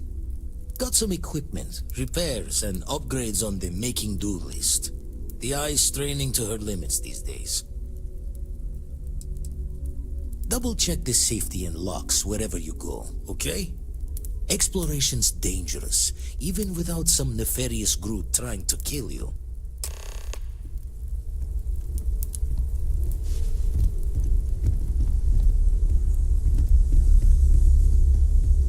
Your safe return to the lodge. Please the other men.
Every time I return here, I'm reminded of the importance of Constellation's contributions to exploration. Good luck out there on the fringe. Been poring over the charts, looking for another match. Think this one might just be it.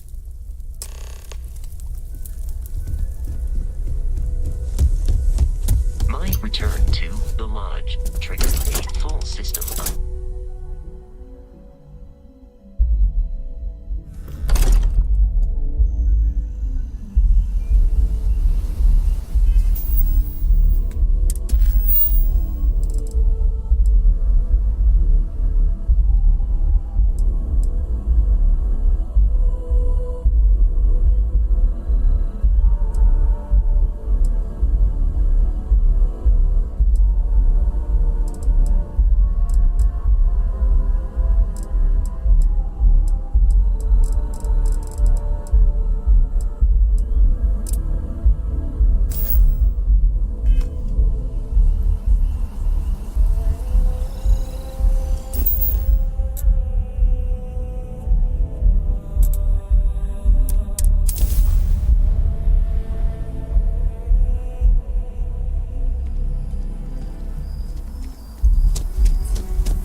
good to be back on board.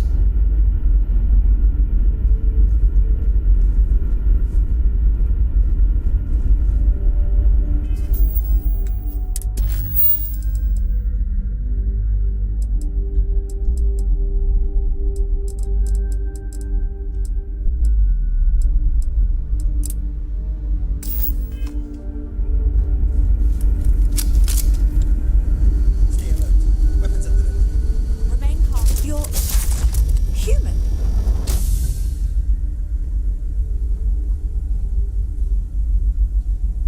It's just that we weren't expecting to find life, let alone human life out here.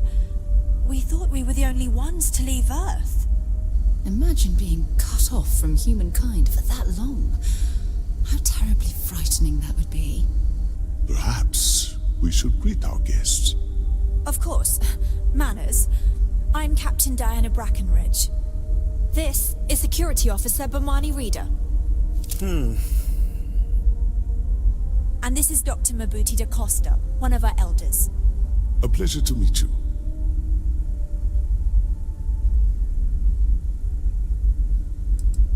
You've come aboard the Earth colony ship Constant. Generations ago, we set forth from the planet Earth with the mission of colonizing a new habitable world in the spirit of our ancestors nearly a millennium ago.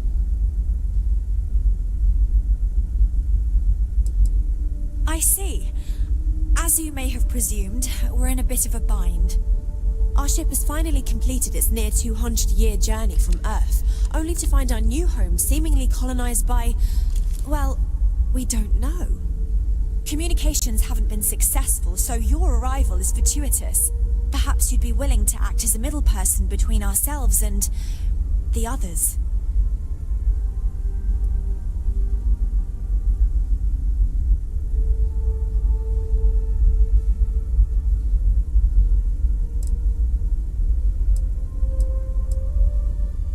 Your question confirms one of our recent theories. It would seem that some form of faster-than-light travel or space-bending technology was invented during our long journey. That would explain why we would find people this far out into space. I guess technology leapfrogged us at some point. Interesting. I can only imagine that our predecessors didn't believe the technology would ever work, and so they made the decision to leave when they did.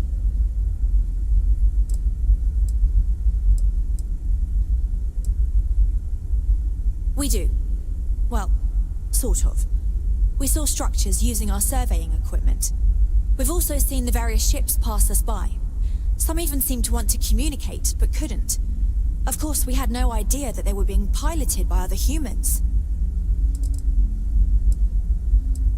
Well, the short answer is, we didn't. It's a generation ship, which is to say that most of us lived long, happy lives on board and passed our mission down to our children. It was never intended that the original crew would make it to our destination. The goal was always the preservation of the human race above all else. Though, it would seem that was perhaps a bit presumptuous. We're not entirely sure. Our engineers believe it's possible that our technology just isn't compatible with theirs. All we hear when using them to communicate with anyone is a bunch of disturbing noise. It gave me the heebie-jeebies at first.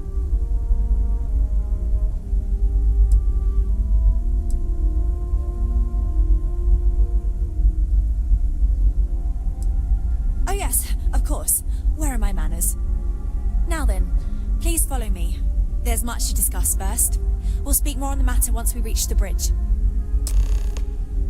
Dr. da Costa, you may return to your quarters if you wish. Thank you, Captain. I will follow you to the bridge, ma'am. For security purposes. I do not believe we have need to fear our guest, but I'll allow it if you insist. Welcome to the Earth colony ship Constant. In the early 2100s, my ancestor, Rupert Brackenridge, researched a number of scientific scenarios: climate change, asteroid impact, nuclear war, global pandemic, and more.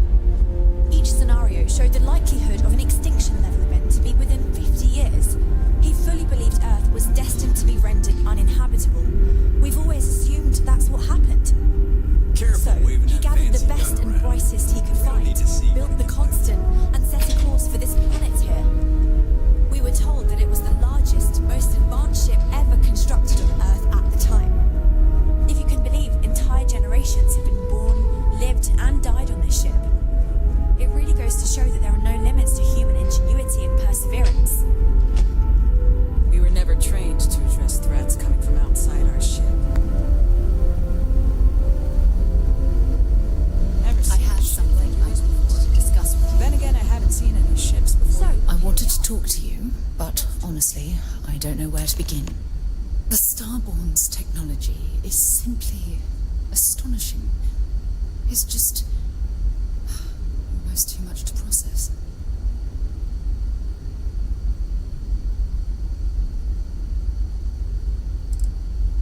Of course not.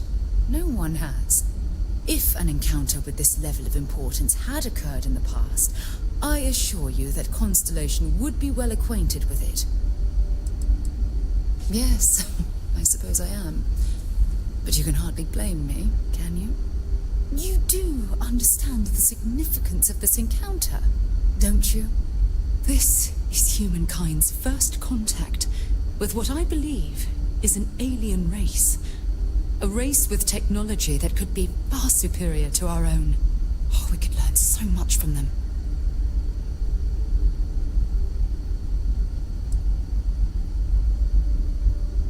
That's what disturbs me. Can't be a coincidence that these Starborn suddenly appeared after your experience at that temple. We know they're here to lay claim to the artifacts, but what's their true motivation?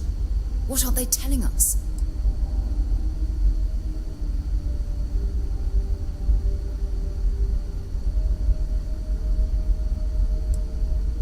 They're certainly hostile, but I don't think they're here to completely annihilate us, or they would have done so already. Damn. Oh, if only we knew more about the Starborn.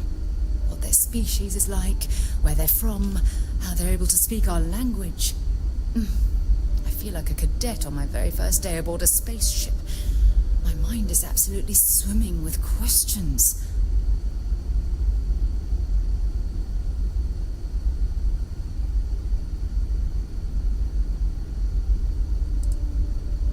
No, not time travelers. I don't think the science is there to support that theory. Their name alone, Starborn. There's some type of hidden meaning there. Something that feels very old, perhaps even ancient. Whatever the case may be, I can assure you that Constellation intends to get to the bottom of this mystery.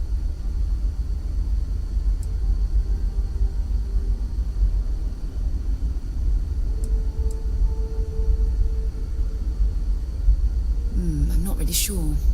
Scientifically speaking, we're all born from the stars. Most of the chemical components of our body, carbon, oxygen, sulfur, are exactly the same as those manufactured by internal stellar reactions. Now, ask someone like Matteo the same question, and he'd probably give a more theological answer. But hey, it's all a guessing game anyway.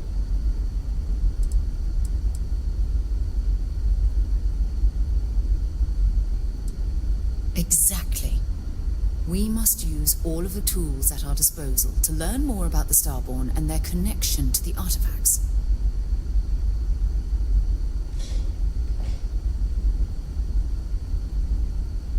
Thank you. I really appreciate your support right now. You know, it's funny. When I was a little girl, I'd lay on the ground and stare up at the stars. I was absolutely convinced they held a secret. I'd remain there for hours in silence, eyes closed, listening, waiting for the secret to be whispered in my ear. This encounter with the Starborn is that moment to me. The stars are finally whispering, and I need to hear what they have to say.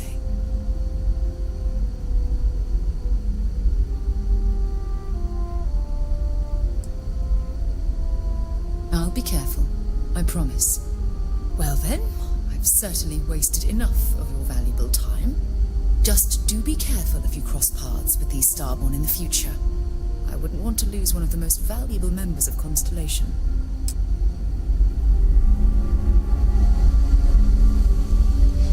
We got strict rules around here. They're strict rules. We didn't believe anyone would be. Now that you're here, I can finally give my crew a chance at a new life.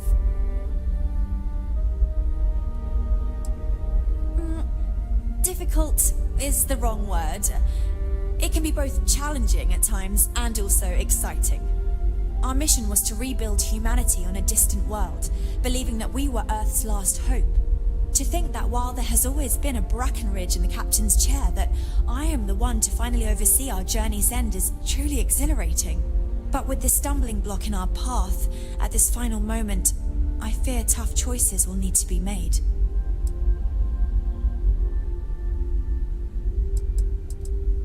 I think I'm coming up on 6 years now.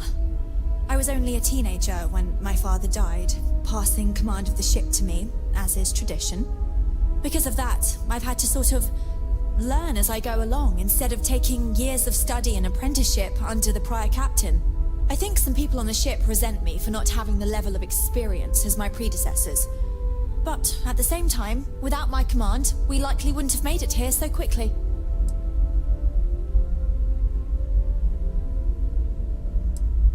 A bit frazzled, as you can imagine. People are anxious about discovering that we're not alone, and also worried about what will come to pass. While we hope we can work out a deal with the people on the surface, they seem reluctant to reach out, so there's no telling what will come of that. I do know that we can't afford to stay here in orbit forever. The ship was built to sustain us for many years with backup provisions just in case, but even that will come to an end eventually. Well, as I mentioned, we've been unsuccessful in communications with anyone up until you arrived, though not for lack of trying. But since you're asking, maybe you'd be willing to be a sort of diplomat between us and them as we attempt to resolve our situation. Does that sound agreeable to you?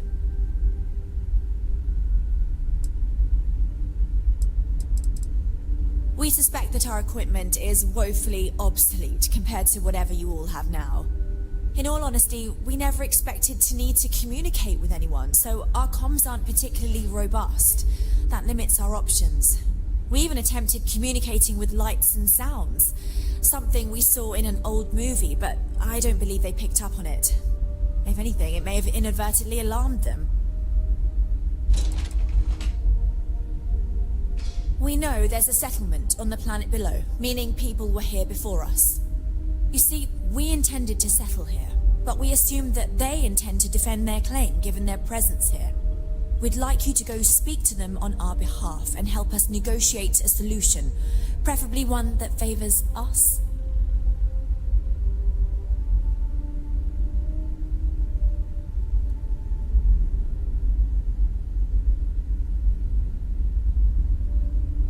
Excellent. Make no mistake, this is our planet, and we intend for them to see this our way. So, speak with their leadership and see if you can negotiate a solution on our behalf. Preferably, get them to see things our way. Report back to me and let me know what they say, and we'll go from there.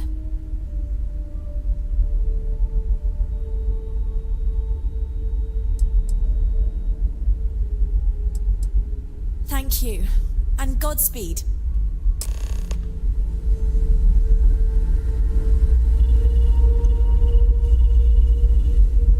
Now that we know what's out there, the constant.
doesn't mean it won't work.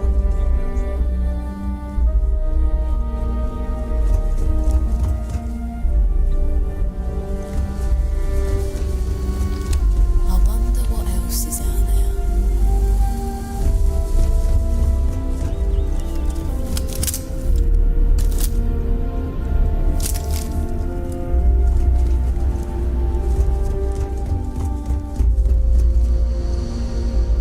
Just because our equipment's old doesn't mean it won't work to take down troublemakers. Just stay out of trouble. Careful waving that fancy gun around. We don't need to see what it can do.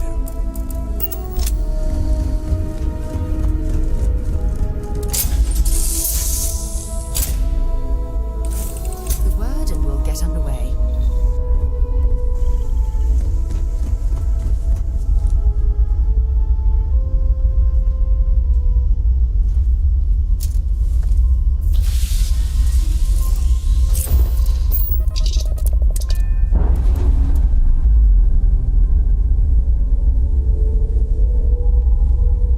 Clean separation, Captain.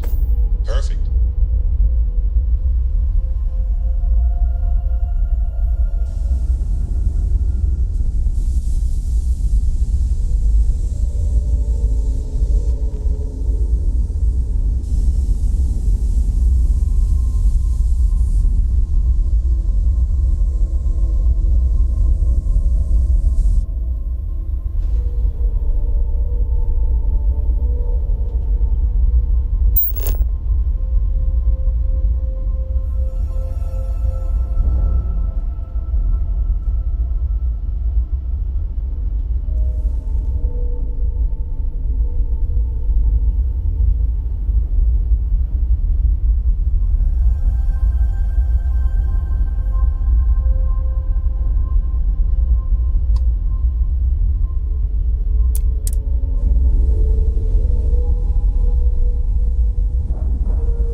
Ship is down docked.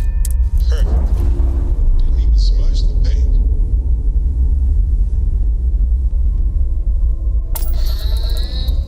We're loose.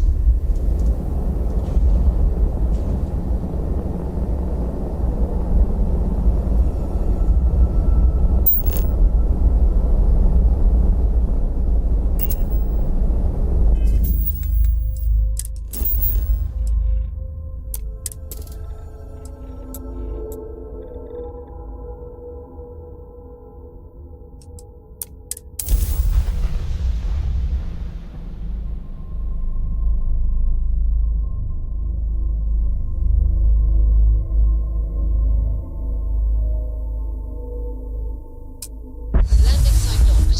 Take us.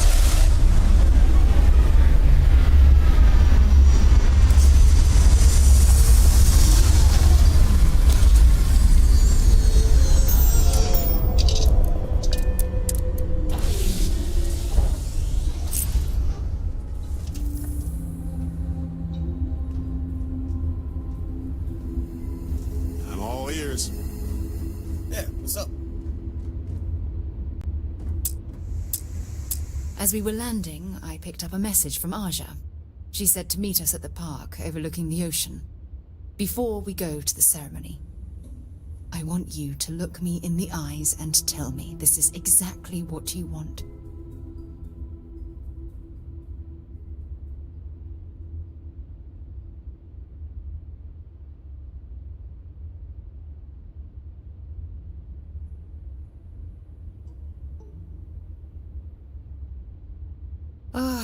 I just melt when I hear you say things like that to me.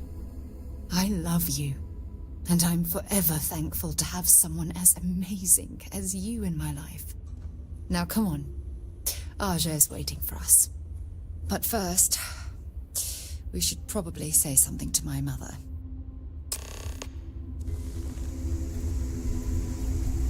I'm up for a little adventure.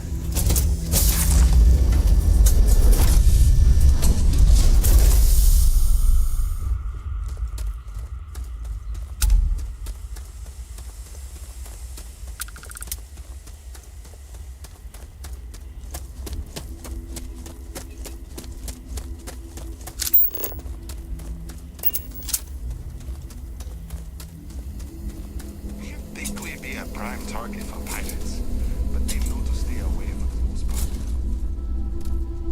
Welcome to Paradiso. Jiro Sugiyama at your service. Do you have a security concern, or is there something else I can help you with?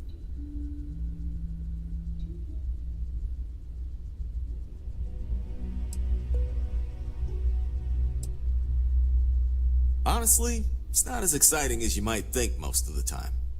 More often than not, we're just handling drunk and disorderly conduct. Heck, even pirates leave us alone for the most part. I think it's because some of them actually vacation here. As long as they're not bothering anyone, we've been told not to worry about them. Something I can help you with?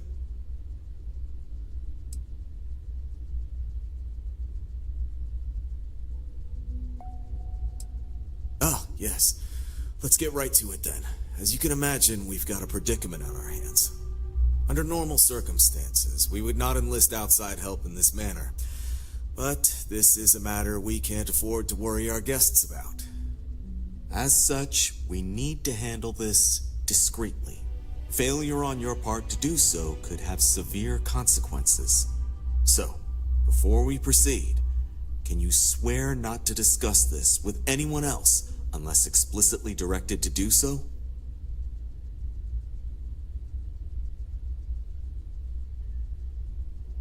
Great. I appreciate it. Not too long ago, a strange and enormous ship appeared in Parima space. It is now locked in orbit around our planet. So far, it doesn't seem to be hostile, but any attempts to communicate with it have been in vain, so we're unsure of the ship's intentions.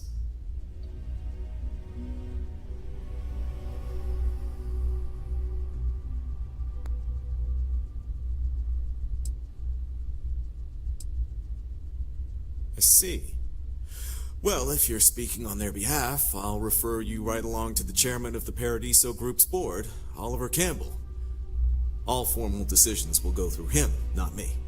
I'll let him know you're on your way.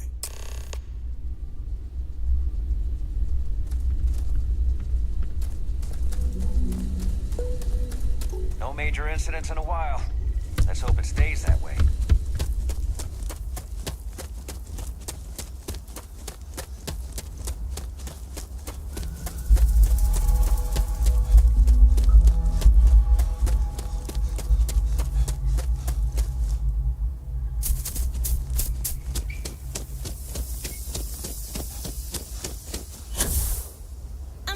If you need it.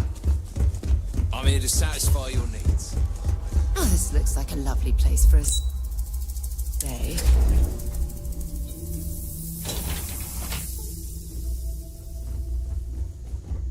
Hey. Excuse me, you can't just waltz in there. Do you have an appointment?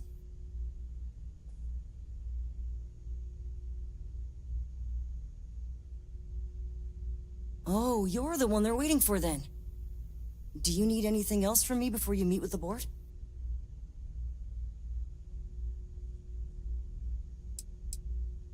People were a little freaked out around here, understandably. It looks so different and it's so massive.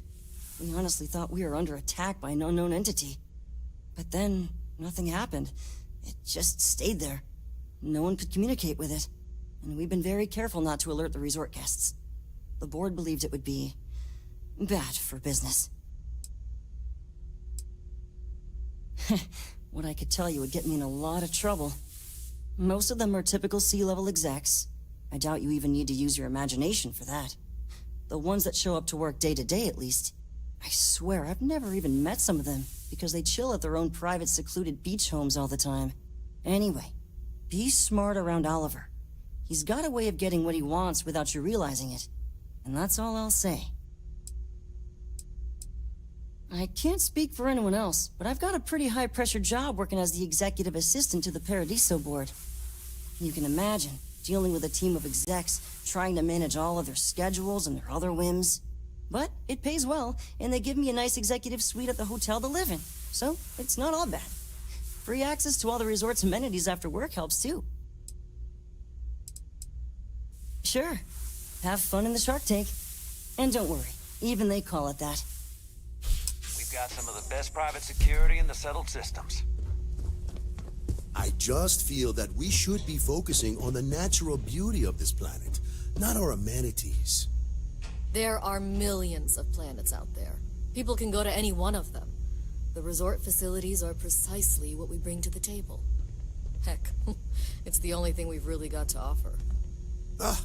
I don't want to risk us coming off as just another artificial, shady, trash-filled dump like Neon. That's not who we are. We've got something special here. We should embrace that. Belom's right. Thank you. We don't want to compete with Neon. Bayou's ruthless. He'll do anything he can to eliminate the competition. We don't need that kind of trouble. That being said, I think there's a middle ground. Maybe build up the beachfront at a boardwalk amusement park. I've had this idea to build artificial hot springs, that sort of thing. Sounds good. I'll look into what that will cost us and we can circle back around to this. If it's not important... Hello? I didn't realize Kiwi was letting people in here.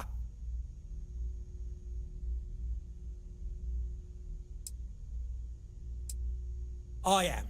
And you must be the diplomat Jiro told me about. Welcome, welcome. Normally I'd offer you an all-inclusive stay at our resort before we spoke. But given the circumstances, I'm going to cut to the chase. We've got our friends, the aliens, up there causing all sorts of problems for our resort. You like that? The marketing team came up with it. The thought is, if we can't get rid of them, it might actually attract more tourism. Come see the aliens!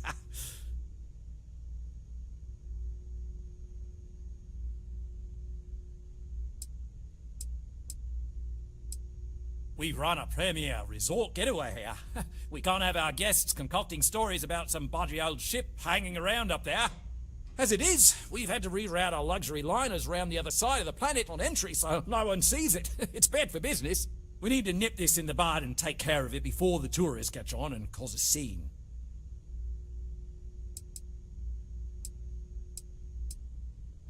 We're being direct then.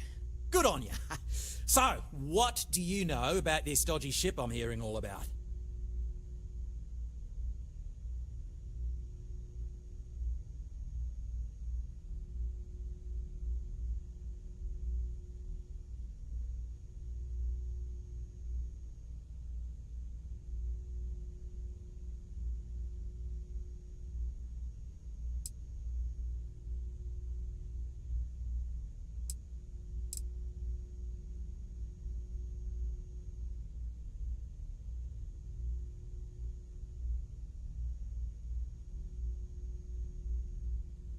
Well, that's something.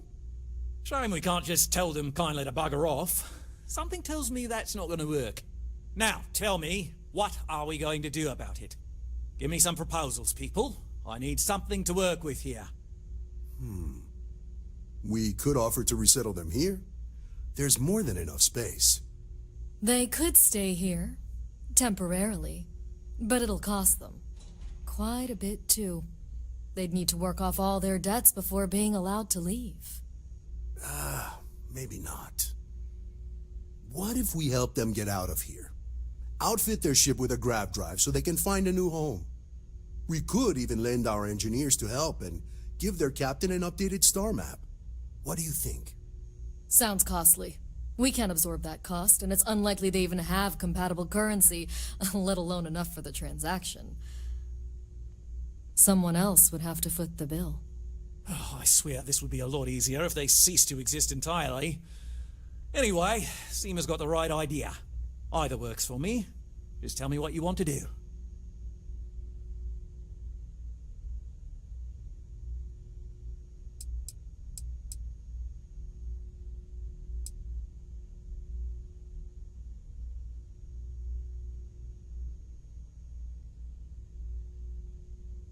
We own this planet, they don't. Here at Paradiso, we don't like leaving things to chance. Who knows what these people will do with their land? Imagine the landscaping disasters they might come up with, and how that might mar the satellite imagery of the planet in our brochures. No, much better to assimilate them into our culture if they come here to live, rather than leave it to chance.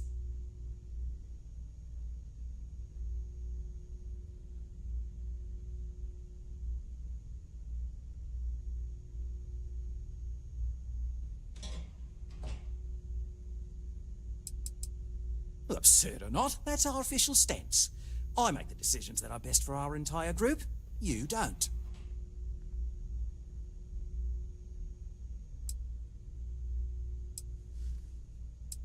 Oh, I didn't say that specifically. This would be a mutual contract for room and board in exchange for services rendered. Of course, there's no telling how long this arrangement will last, given the substantial costs we'd need to take on in order to accommodate them here, including their continued room and board. But this may save the resort on operating costs in the long term, as we'd be able to let go of some of our current paid staff.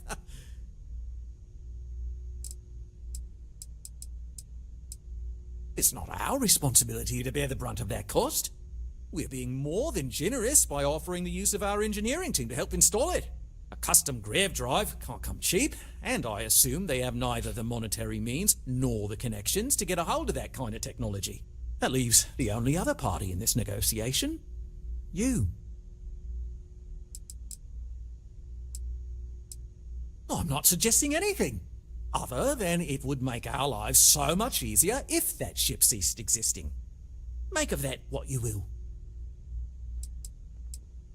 We operate outside of the Free Stars only, you see, partially because we don't want anyone else meddling in our affairs. And we'd rather not draw attention to it, as I've mentioned. It could be bad for business. We'd much rather settle this independently. And which proposal will you be taking to the good captain? I assume there's a captain?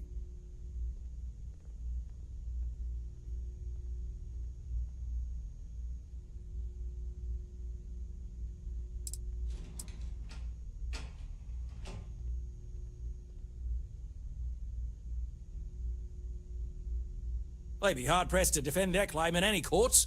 Our charter goes back years. It was registered with both the UC and Free Star Collective, per the Centaurus Proclamation. We may be outside the settled systems, but that charter's official as can be. I'm sorry, but you're going to need to be the one to break the news to them that they need to make a compromise or leave.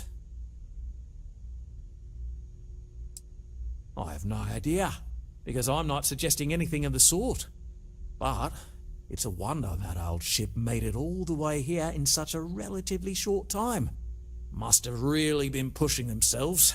An engineer friend of mine told me once that the reactors on those old ships have a tendency to self-destruct if they overload.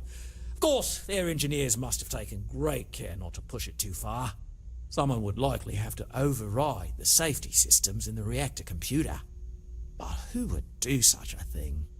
Don't even think for one moment that this would be acceptable behavior.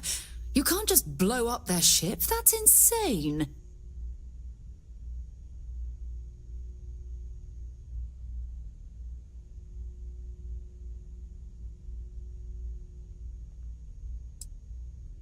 Ah, good on you. You want to see a man named Benny St. James over at Hope Tech. He's the best in the business. If anyone can retrofit a 200-year-old ship with a modern grav drive, it'd be him. We'll coordinate our engineering team with his when you return, though you may have to help the Constance engineers prepare for it on their end. Good luck. I know this was a difficult decision, but if it's any consolation, I think you've made the right choice. Compared to the destruction of their vessel and relegating them to a life of servitude, I'd say this is the best chance they've got. Right. On behalf of the Paradiso Group, we appreciate your help. If you've heard about us elsewhere, chances are it's because of me.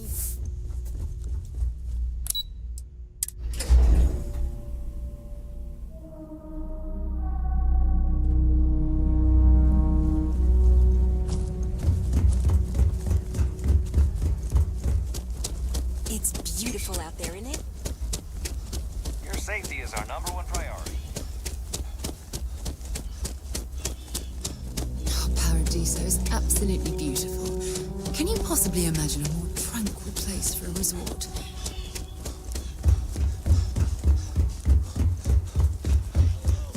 Welcome back, Mr. Toffee.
Sure you can find something you like?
I remember meeting Ron Hope once.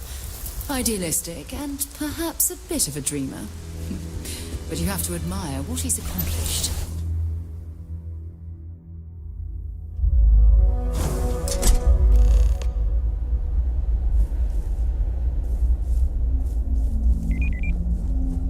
Ron Hope certainly embodies the saying, spared no expense.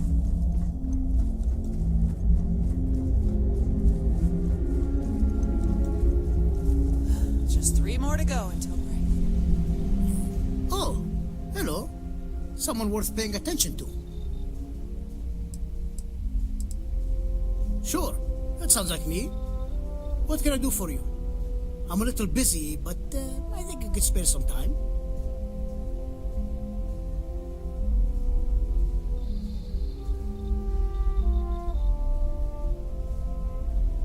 Oh, you should have just said that. Of course I can help you. Oliver sent a courier ahead of you. I did some research on ships from that era, and I have a decent idea what we're dealing with. So grav drives didn't really take off until after the ship was built. But I've got access to an ancient grav drive that looks like it could be compatible. With some minor adjustments. It's in good shape too. Parts not cheap though. Neither is the labor. Just pay the combined cost of parts and labor and it's yours.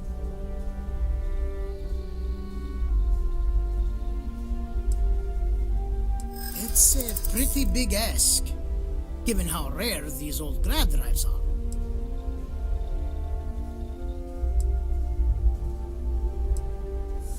True. I keep telling myself I'm holding on to it for the right time. Perhaps this is that right time.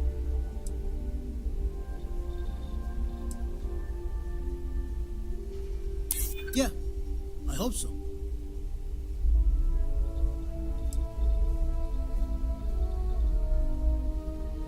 Maybe we can work something out.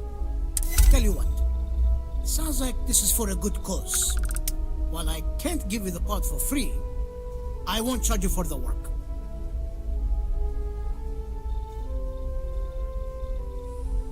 You're darn right it is. I'll get to work on it right away. I recommend you go back to the ship and ask the captain to prepare for its retrofit. Standard stuff. I'm sure they have an engineer on board to help. We'll send the part along when it's ready and install it with the help of Oliver's people. Pleasure working with you.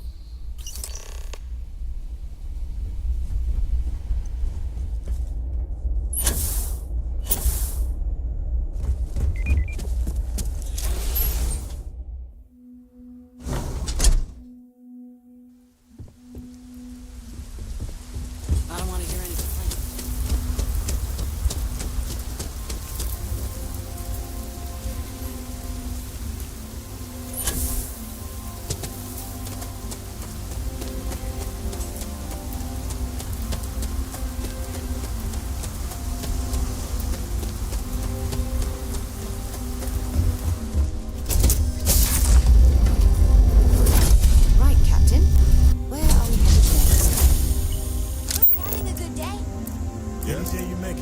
victory in my book. Hey, it's always a good day when you come around.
trained to address threats coming from outside our ship. We got strict rules around here. They're strict. People always appreciate an engine, whether they know it or not. I was hoping to talk to our visitor from outer space, and here you are! Welcome, welcome! I have a million burning questions, but I won't overwhelm you. There will be plenty of time for that later. Please, indulge me just a couple. How did you do it? Did humanity finally discover faster than light travel and eclipse our poor old ship?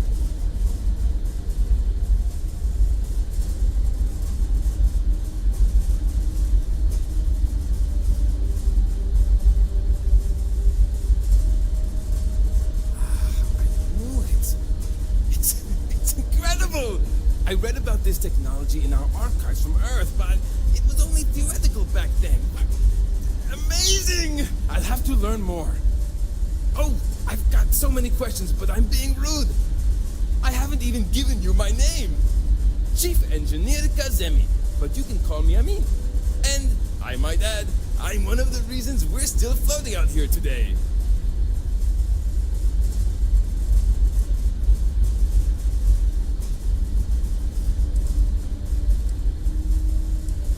Indeed. Thank you for being so kind and indulging me. You must understand how thrilling this news is for someone like me. Someone who suspected this encounter was, in fact, possible.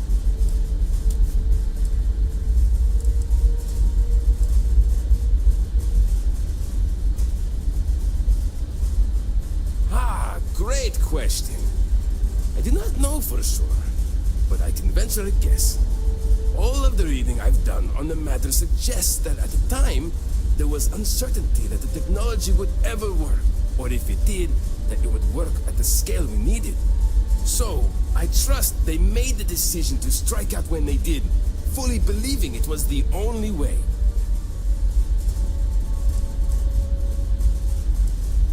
Some may say I'm a master of keeping things together with nothing but duct tape and bubblegum. Well, hadn't become that. Pretty sure that ran out 100 years ago. When I'm not dealing with catastrophic engine failures, I manage the other engineers. We maintain all the machinery, computers, you name it. We keep the life support on, and the ship flying.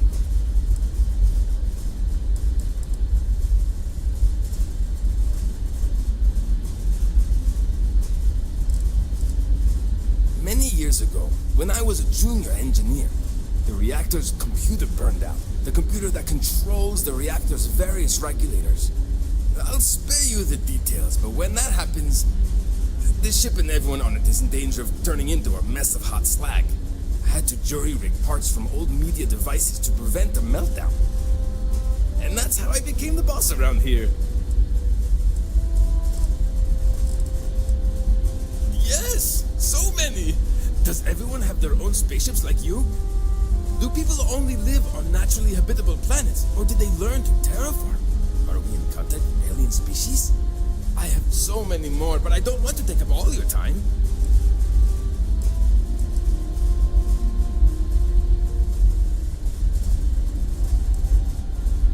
Haha! I knew it! Incredible! Amazing! Simply amazing! In our ancestors' time, only the very wealthy could afford to build ships. Even this ship was only possible by our families pulling together nearly all of their financial resources.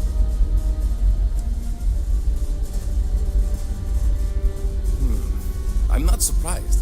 The amount of energy it would take to terraform an entire planet seems improbable. I can assume these types of colonies are strictly for mining and gathering rare resources, since there are nearly limitless habitable planets to choose from out there.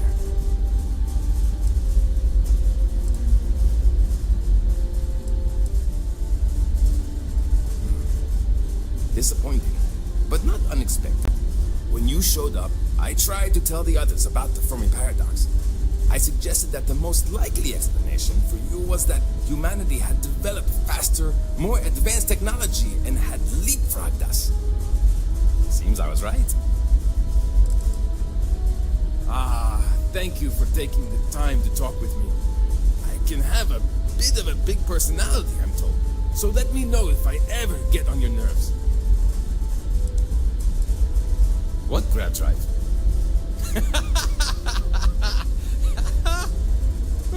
Just joking with you. The Paradiso engineers filled me in.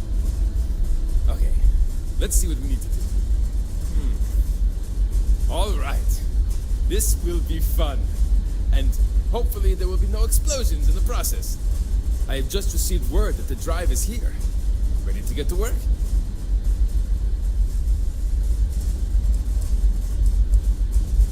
Oh, don't worry about that. Just a little engineering humor. We've kept this ship going with minimal incidents this long. I'm not about to let anything happen to it now. But, to be clear, what we're doing is very dangerous, and we should be prepared for anything. Great, great, great! There are 3 preparations I need you to help me make while I set things up on my end. First thing I need you to do is reroute the power from the port turbo pump to the auxiliary cryogenic radiator. Then, turn the plasma runoff inhibitor function to 5%. Last, you'll need to decouple the magnetic flange pipe enclosures from the auxiliary module assembly. Got it? Let's hop to it!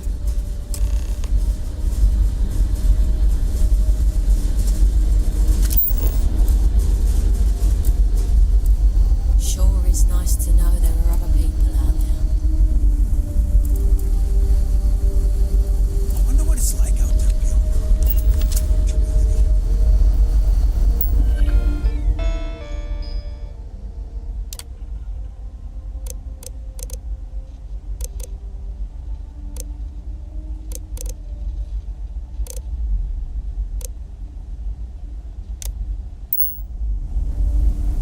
These are exciting times.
would appear we have the means to go nearly anywhere now, thanks to you.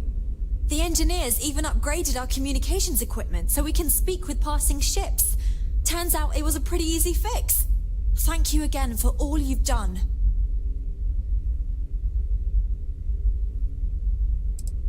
We don't yet know, but we did receive a star map from the Paradiso engineers. I suppose we'll just chart a course for other suitable habitable worlds until we find one that matches the quality of Paradiso. Purima 2 here. Without you, we'd most likely be stuck. But you went above and beyond. I'll make sure people tell tales of your generosity for as long as our society lives. I don't know if we can ever fully repay you. Thank you again.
Seen a ship like yours before.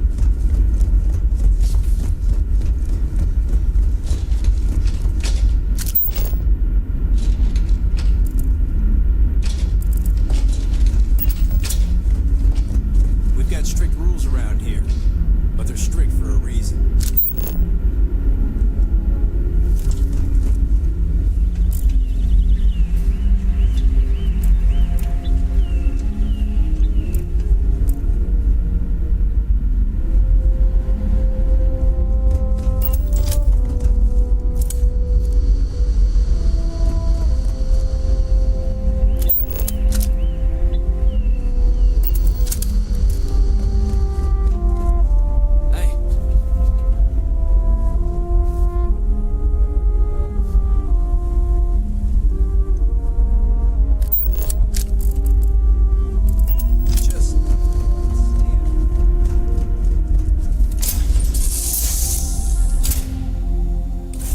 Suppose I have time for a nap before we leave?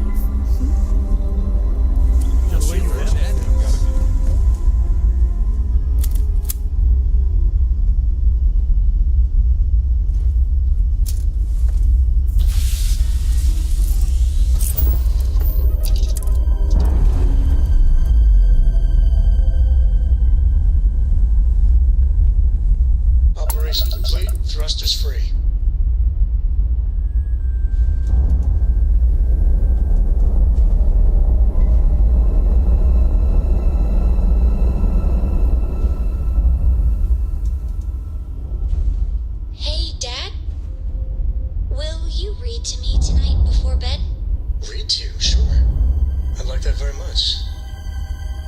asked me to do that in a long time. And This is the Earth will you colony do ship funny Customer. voices for the What is the characters? nature of your Like communication? you used to when I was little? You just try and stop me.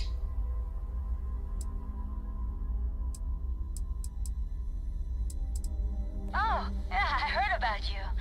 You're the one who made this possible. Very cool. Everything's good so far. We're just making final preparations to grab jump out of here towards our next destination. Did you need something?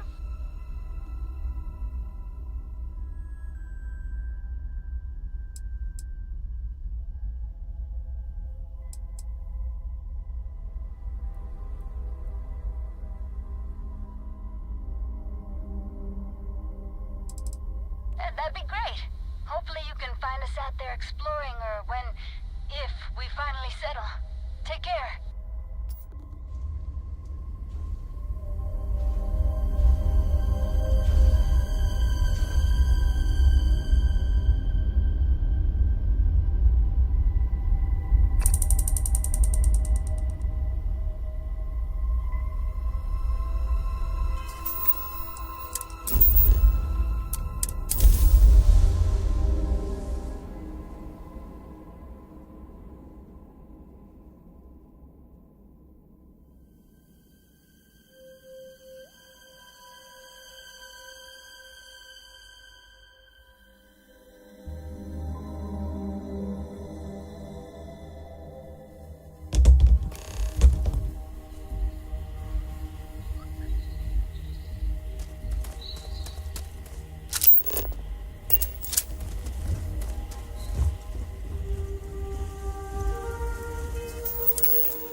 Don't worry about us. We're just here.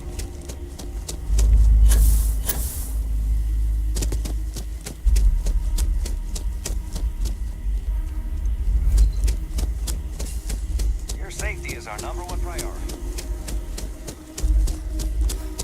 Have a great day.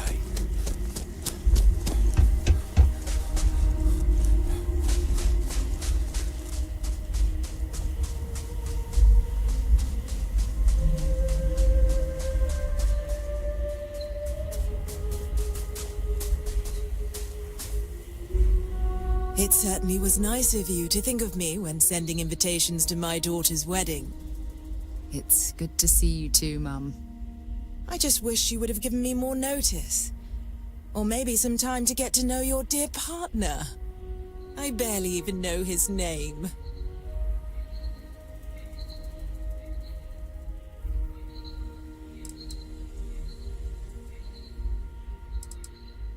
Yes, good to meet you too, my dear. If only my daughter had thought to introduce us sooner. We could have built more of a rapport before this big day.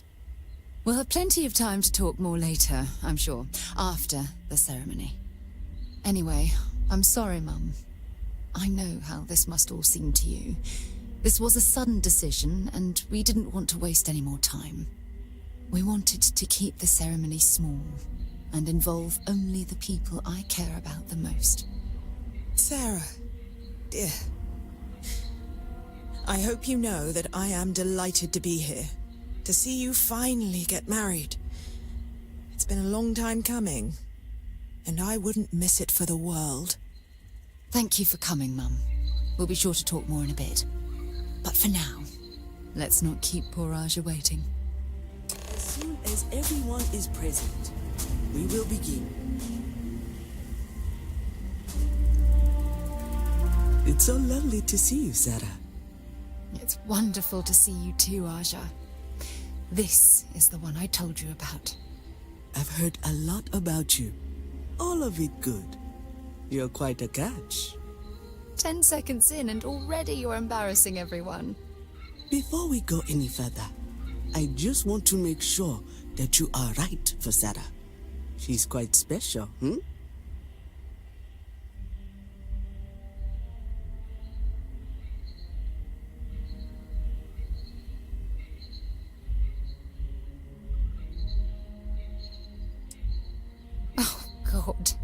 Now you're embarrassing me. That's called love, my dear.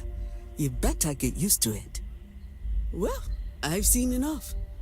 I can read people the moment I lay eyes on them. And you're going to make Sarah quite happy. Coming from you, Aja, that means a lot. Of course, Sarah. You know I always look out for you. Now, are we ready to begin the ceremony? Very well. If everyone's ready, then I'll begin. It's been years since Sarah Morgan and I have spoken.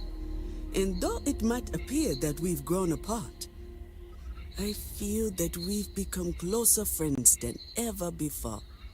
When I received the message with Sarah's intent to marry, and that she wanted me to officiate the ceremony, I was overwhelmed with joy. Not because she had decided to rekindle our friendship, but because she was allowing me to share the happiest moment of her life. I can't imagine a greater honor. And for that, Sarah, I thank you. I wouldn't have had it any other way, Aja. Before you present your vows, I'd ask both of you to remember that love is what brought you together today. It is a foundation upon which a structure of trust, faith, and affirmation is built. This structure can be absolutely impenetrable if you both agree to love each other unconditionally with faith, devotion, and acceptance. And most importantly, to allow yourself to be loved. Remember, there are no other bonds more meaningful than the one you are undertaking today. You should cherish this moment and hold it close to your hearts as a reminder of the love you share. If you both are willing to abide by these words, then you can be assured that your lives will be filled with joy and happiness forever. That was beautiful, Aja. Thank you. Did you need a moment, Sarah? No, I'm fine. But I wanted to say something before you continue.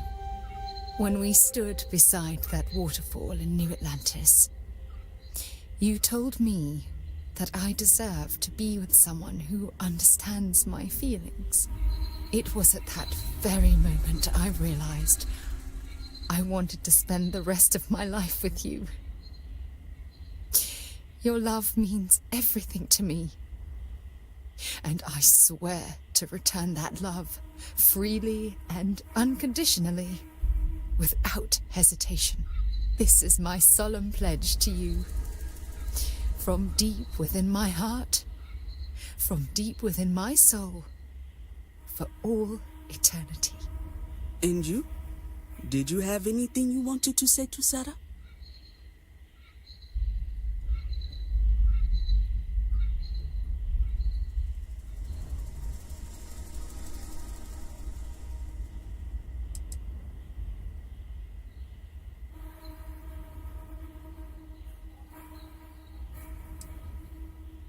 I know you will.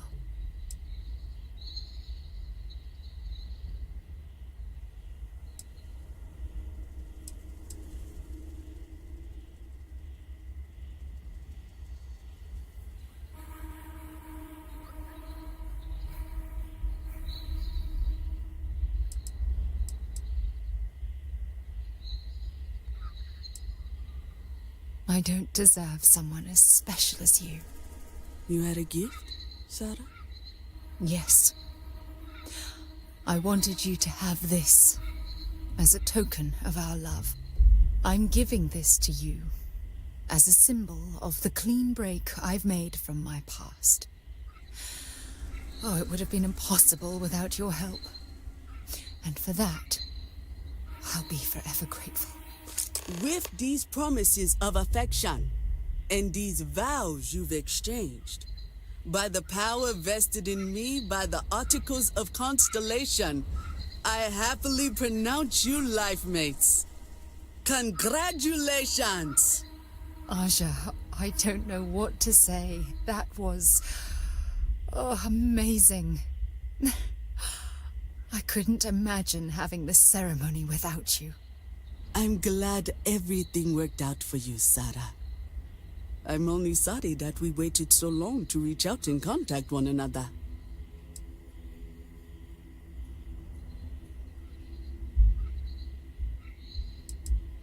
It was my pleasure. Well, you're both welcome to stay here for as long as you like. Sarah, your mother will be staying here with me for a few weeks. We've actually got a lot more in common than I expected. So, I guess this is goodbye for now.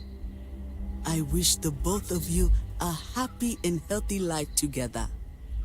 I'll never forget this, Aja. Thank you. I'm happy to host Abigail here at my home. She's quite charming. I really do hope you're truly the...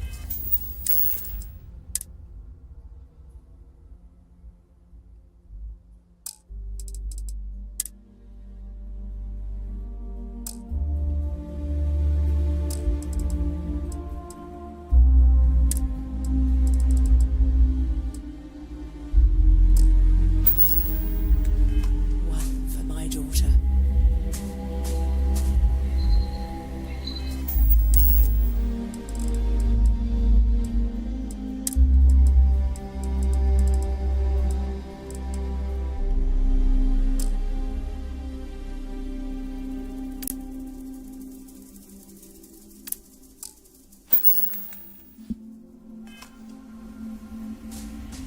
Let me guess. You missed me and you couldn't stay away. I feel like I'm a better person because of your commitment to gently guide me through life.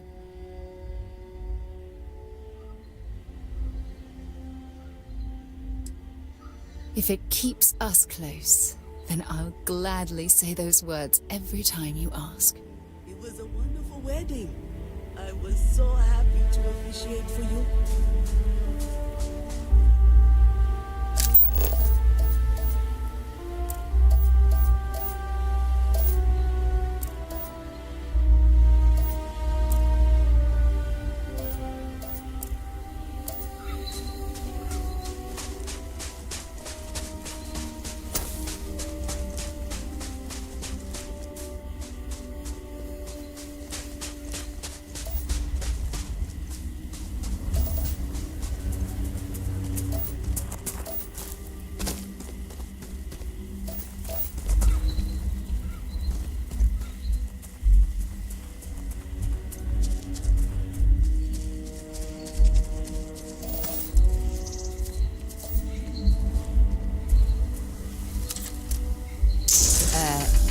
Are you shooting at flies now?